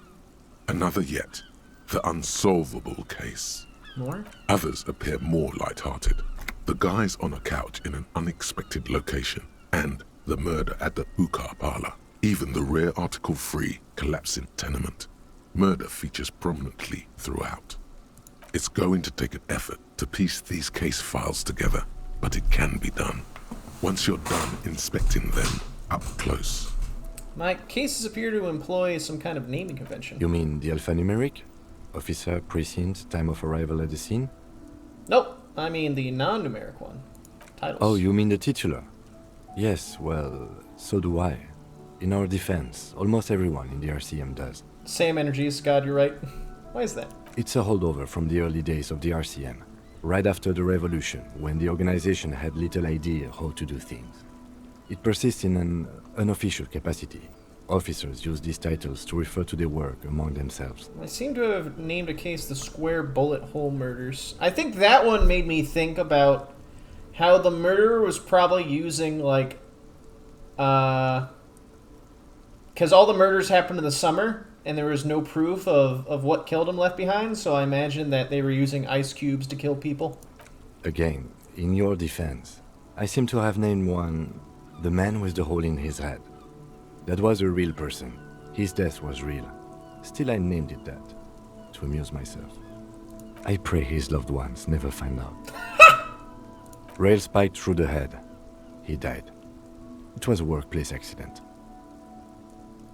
I have to open an official case. Is there room? There is, for precisely one more. 15 pages near the end remain untouched by the damage. The checkered grid forms a structure of passages, breaking the case into subtasks to accomplish. Once all the tasks are accomplished, the case is complete. Commit to paper using the pen Lena gave you. The tasks you've completed flow out of the kind green ape pen God. in a brash freehand similar to the rest of the letters. The wording comes easily. It's almost robotically simple, a language developed for mental rigor and simplicity. Inspect the victim's body. Interview the cafeteria manager. It's not exactly poetry, but poetry would be out of place. Cross out the ones. Very finished. A satisfying slash sounds across the paper. You're done, it seems to say. And you, and you. Things to be done and things already done. The composition of reality. This is an extremely useful tool for a detective of the citizens' militia. Now all that remains is to name the case. Can we name our case? No, actually. Any ideas? The Furies are at home in the mirror. Furies? Yes, well, I don't know. I have to be honest, I'm not experiencing the internal strife that it refers to. And also, could you make it less poetic somehow? Just a normal case name, you know? Think, what would that be? A good normal name. Yes, you know what that normal name is, but it's so plain. Anything else, please. The Setting Sun. Okay. It's a good name, but it has one problem. This case has nothing to do with the setting sun. At all. It has nothing to do with that, so...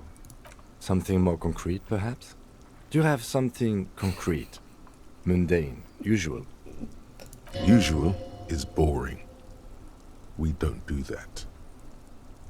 The Hanged Man. Great. That's great. That's actually what I was thinking too. The Hanged Man. Good, strong name. We have a very good name for the case now.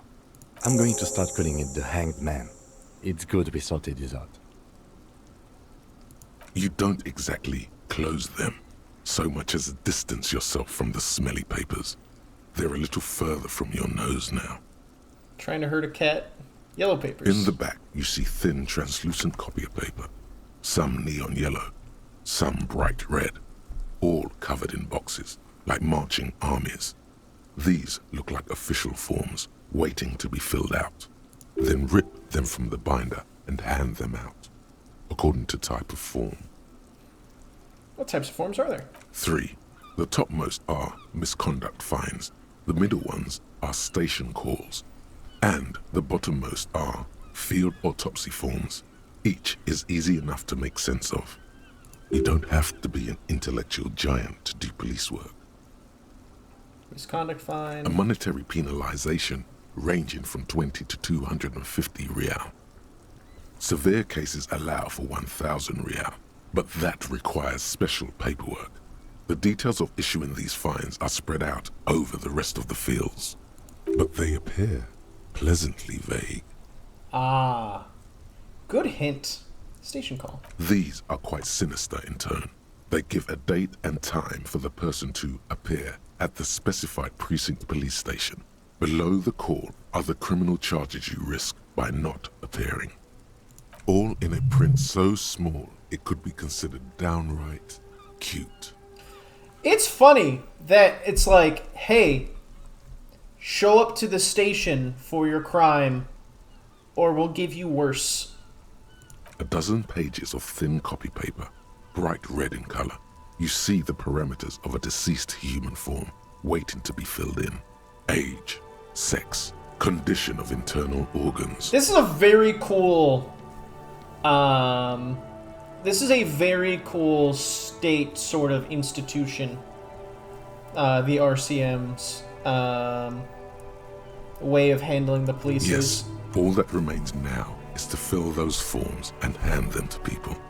Fines for wrongdoers, interview requests for bad guys, and field autopsies to dead guys.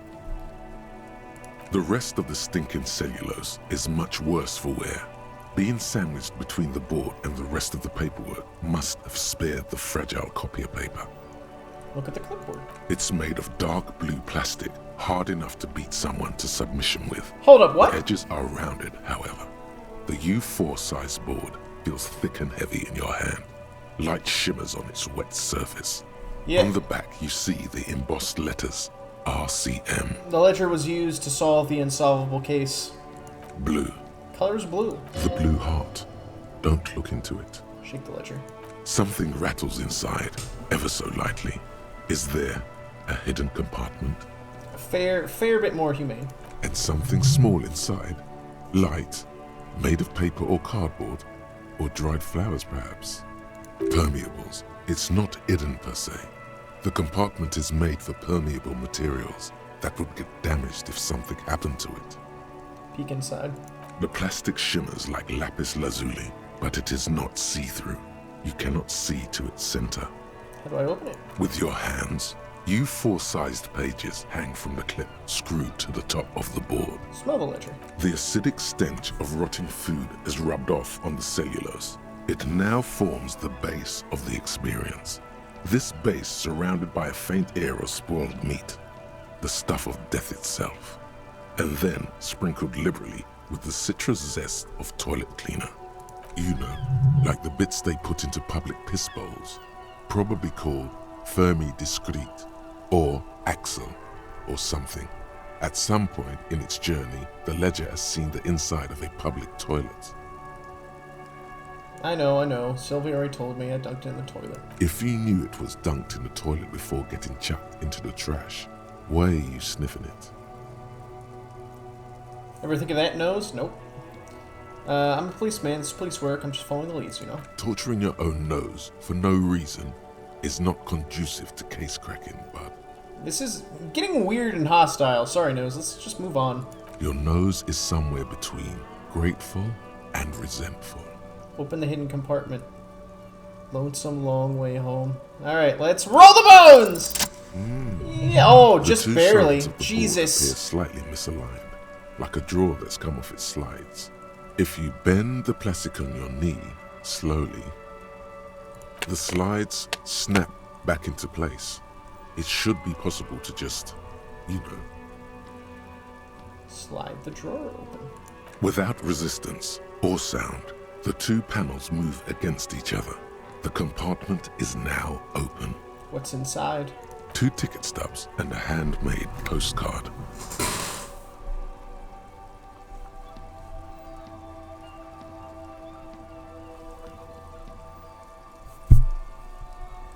Pick up the ticket subs. 2 octopuses are smiling, reaching their tentacles toward each other in the colored pencil drawings. The tickets permit access to the zoo in Revachol East. The aquarium costs extra. These let you go there, too. Pick up the card. The words just crossed your mind somehow. Who are they for? Who do you think? You. Pick up the card. Thin wax paper has been glued to a piece of cardboard. Sounds like leaves rustling when you pick it up. You see violet flowers, floral patterns, patches of glue. Smell it first. It smells of chewing gum, apricot flavored. A touch of cinnamon, the end of summer. You think the label says tutti frutti. Open it. Familiar handwriting lines the inside of the card. Looped, round letters in a woman's hand. A young woman in her 20s. There is care, effort, and a smile, you think. Although that is not something you can read from someone's handwriting. Harry, it begins. You're already reading. I wanted to write you a letter so you can read it when you wake up. Maybe it will make you happy. Throw it away, please.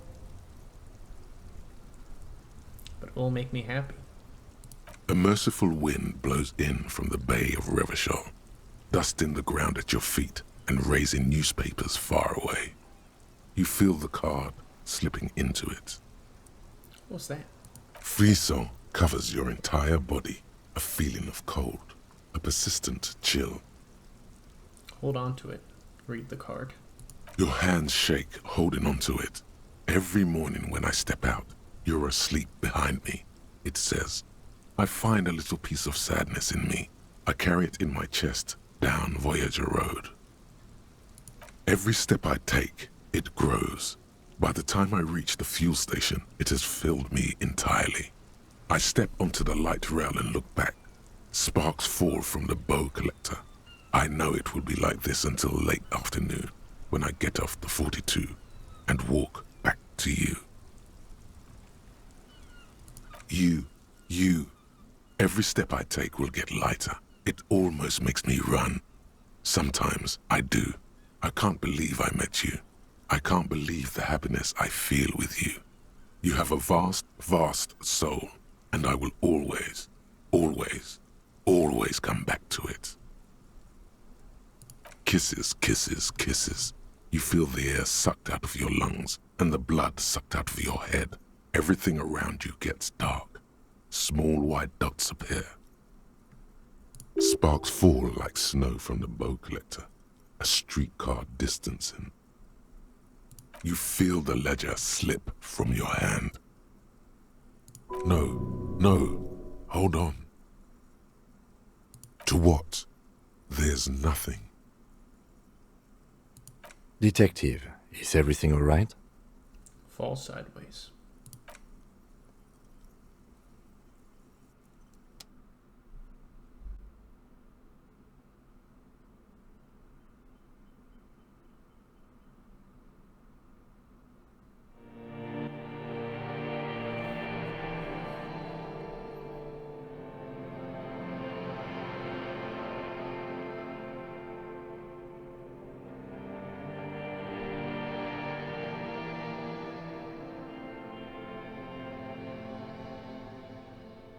Begin. There is nothing. Again. Nothing. Nothing sad, brother. No treachery, just blackout. Just lie there, passed out. Well, almost nothing. There is the ground below you, that's still there. And the small light that's on, fluttering, somewhere in the basal ganglia. Who's that? That's me. Blue eyes, that's me. And who was that? Who was what? He speaks of the sickening longing, the unwell emotion. Even in the darkness, he's grasping for it. Still trying to hold on to the great sorrows slipping in the water. Slimy.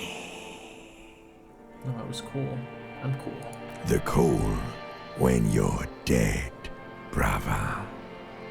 Here in the paleo-mammalian cortex, we call it the shadow. Because it's always there. Tell him. Ah, yes. In the olfactory system, they call it the apricot chewing gum scented one. It's unhealthy of them to linger on it so. But as they say, what do you do? Smelled so nice. It didn't smell nice. It smelled like betrayal. There's something about a bow collector, too. Yeah, man. What was that about? What was the X something? Where's Voyager Road? There is no Voyager Road. There are no roads, no houses, no lights in the windows. It's all on pause. Was that the X something? The bloated corpse of the past resurfacing. No, it was beautiful. Beautiful. Believe me, stupid ape, its lack of beauty was not the problem. Enough. Just lie there, motionless. You think they would let you? Until you disintegrate into biomolecules? No. Someone is breathing on your face now, inspecting your pupils, stupid idiot. What is that? It's cold. Yes, they're pouring something on you. It's in you. And It's delicious. Glowing lights on a dashboard emerge out of nothingness. Where am I? In the upholstered cabin of Lieutenant Kitsuragi's motor carriage, seated in the driver's basket. The air is thick with leatherworks and heavy fuel oil. Cold water runs down your chin. Drink. Water. Drink. The water is cold, silvery, the stuff of life itself, as it pours down your parched throat. The pounding in your head recedes. The darkness parts. Drink. You haven't drunk water in 2 days. Did you know the human body is not made to survive on alcohol alone? You need a secondary form of hydration. Drink. With greedy gulps, you down half a liter of cold water. Some of it spills on the driver's seat. The lieutenant pays no heed to it. Thanks, Kim. What happened? I should ask you the same thing. You were reading your paperwork. Then you passed out. I carried you to my kinema to take you to a hospital. Then you came to. How long was I out? 10 minutes, maybe. I came in contact with the burnout ruins of the past, Lieutenant. That does sometimes happen. Ledger of failure and hatred. He replies with such understanding, it's as if the burnt-out ruins of the past were an occupational hazard. Athlete's foot for cops. You dropped these. Are you okay to proceed? Let's solve this case. Good.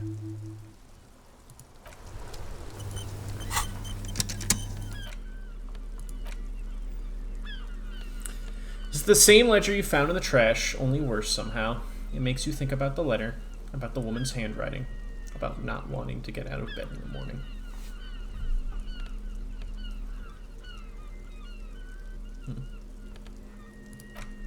Anyway.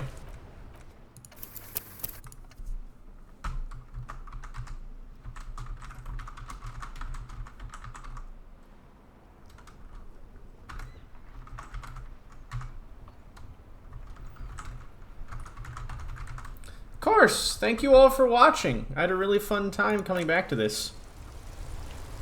This is a super fun game. And I love it. God. I just read The Bow Collector. Hell on Earth, Hell on Earth.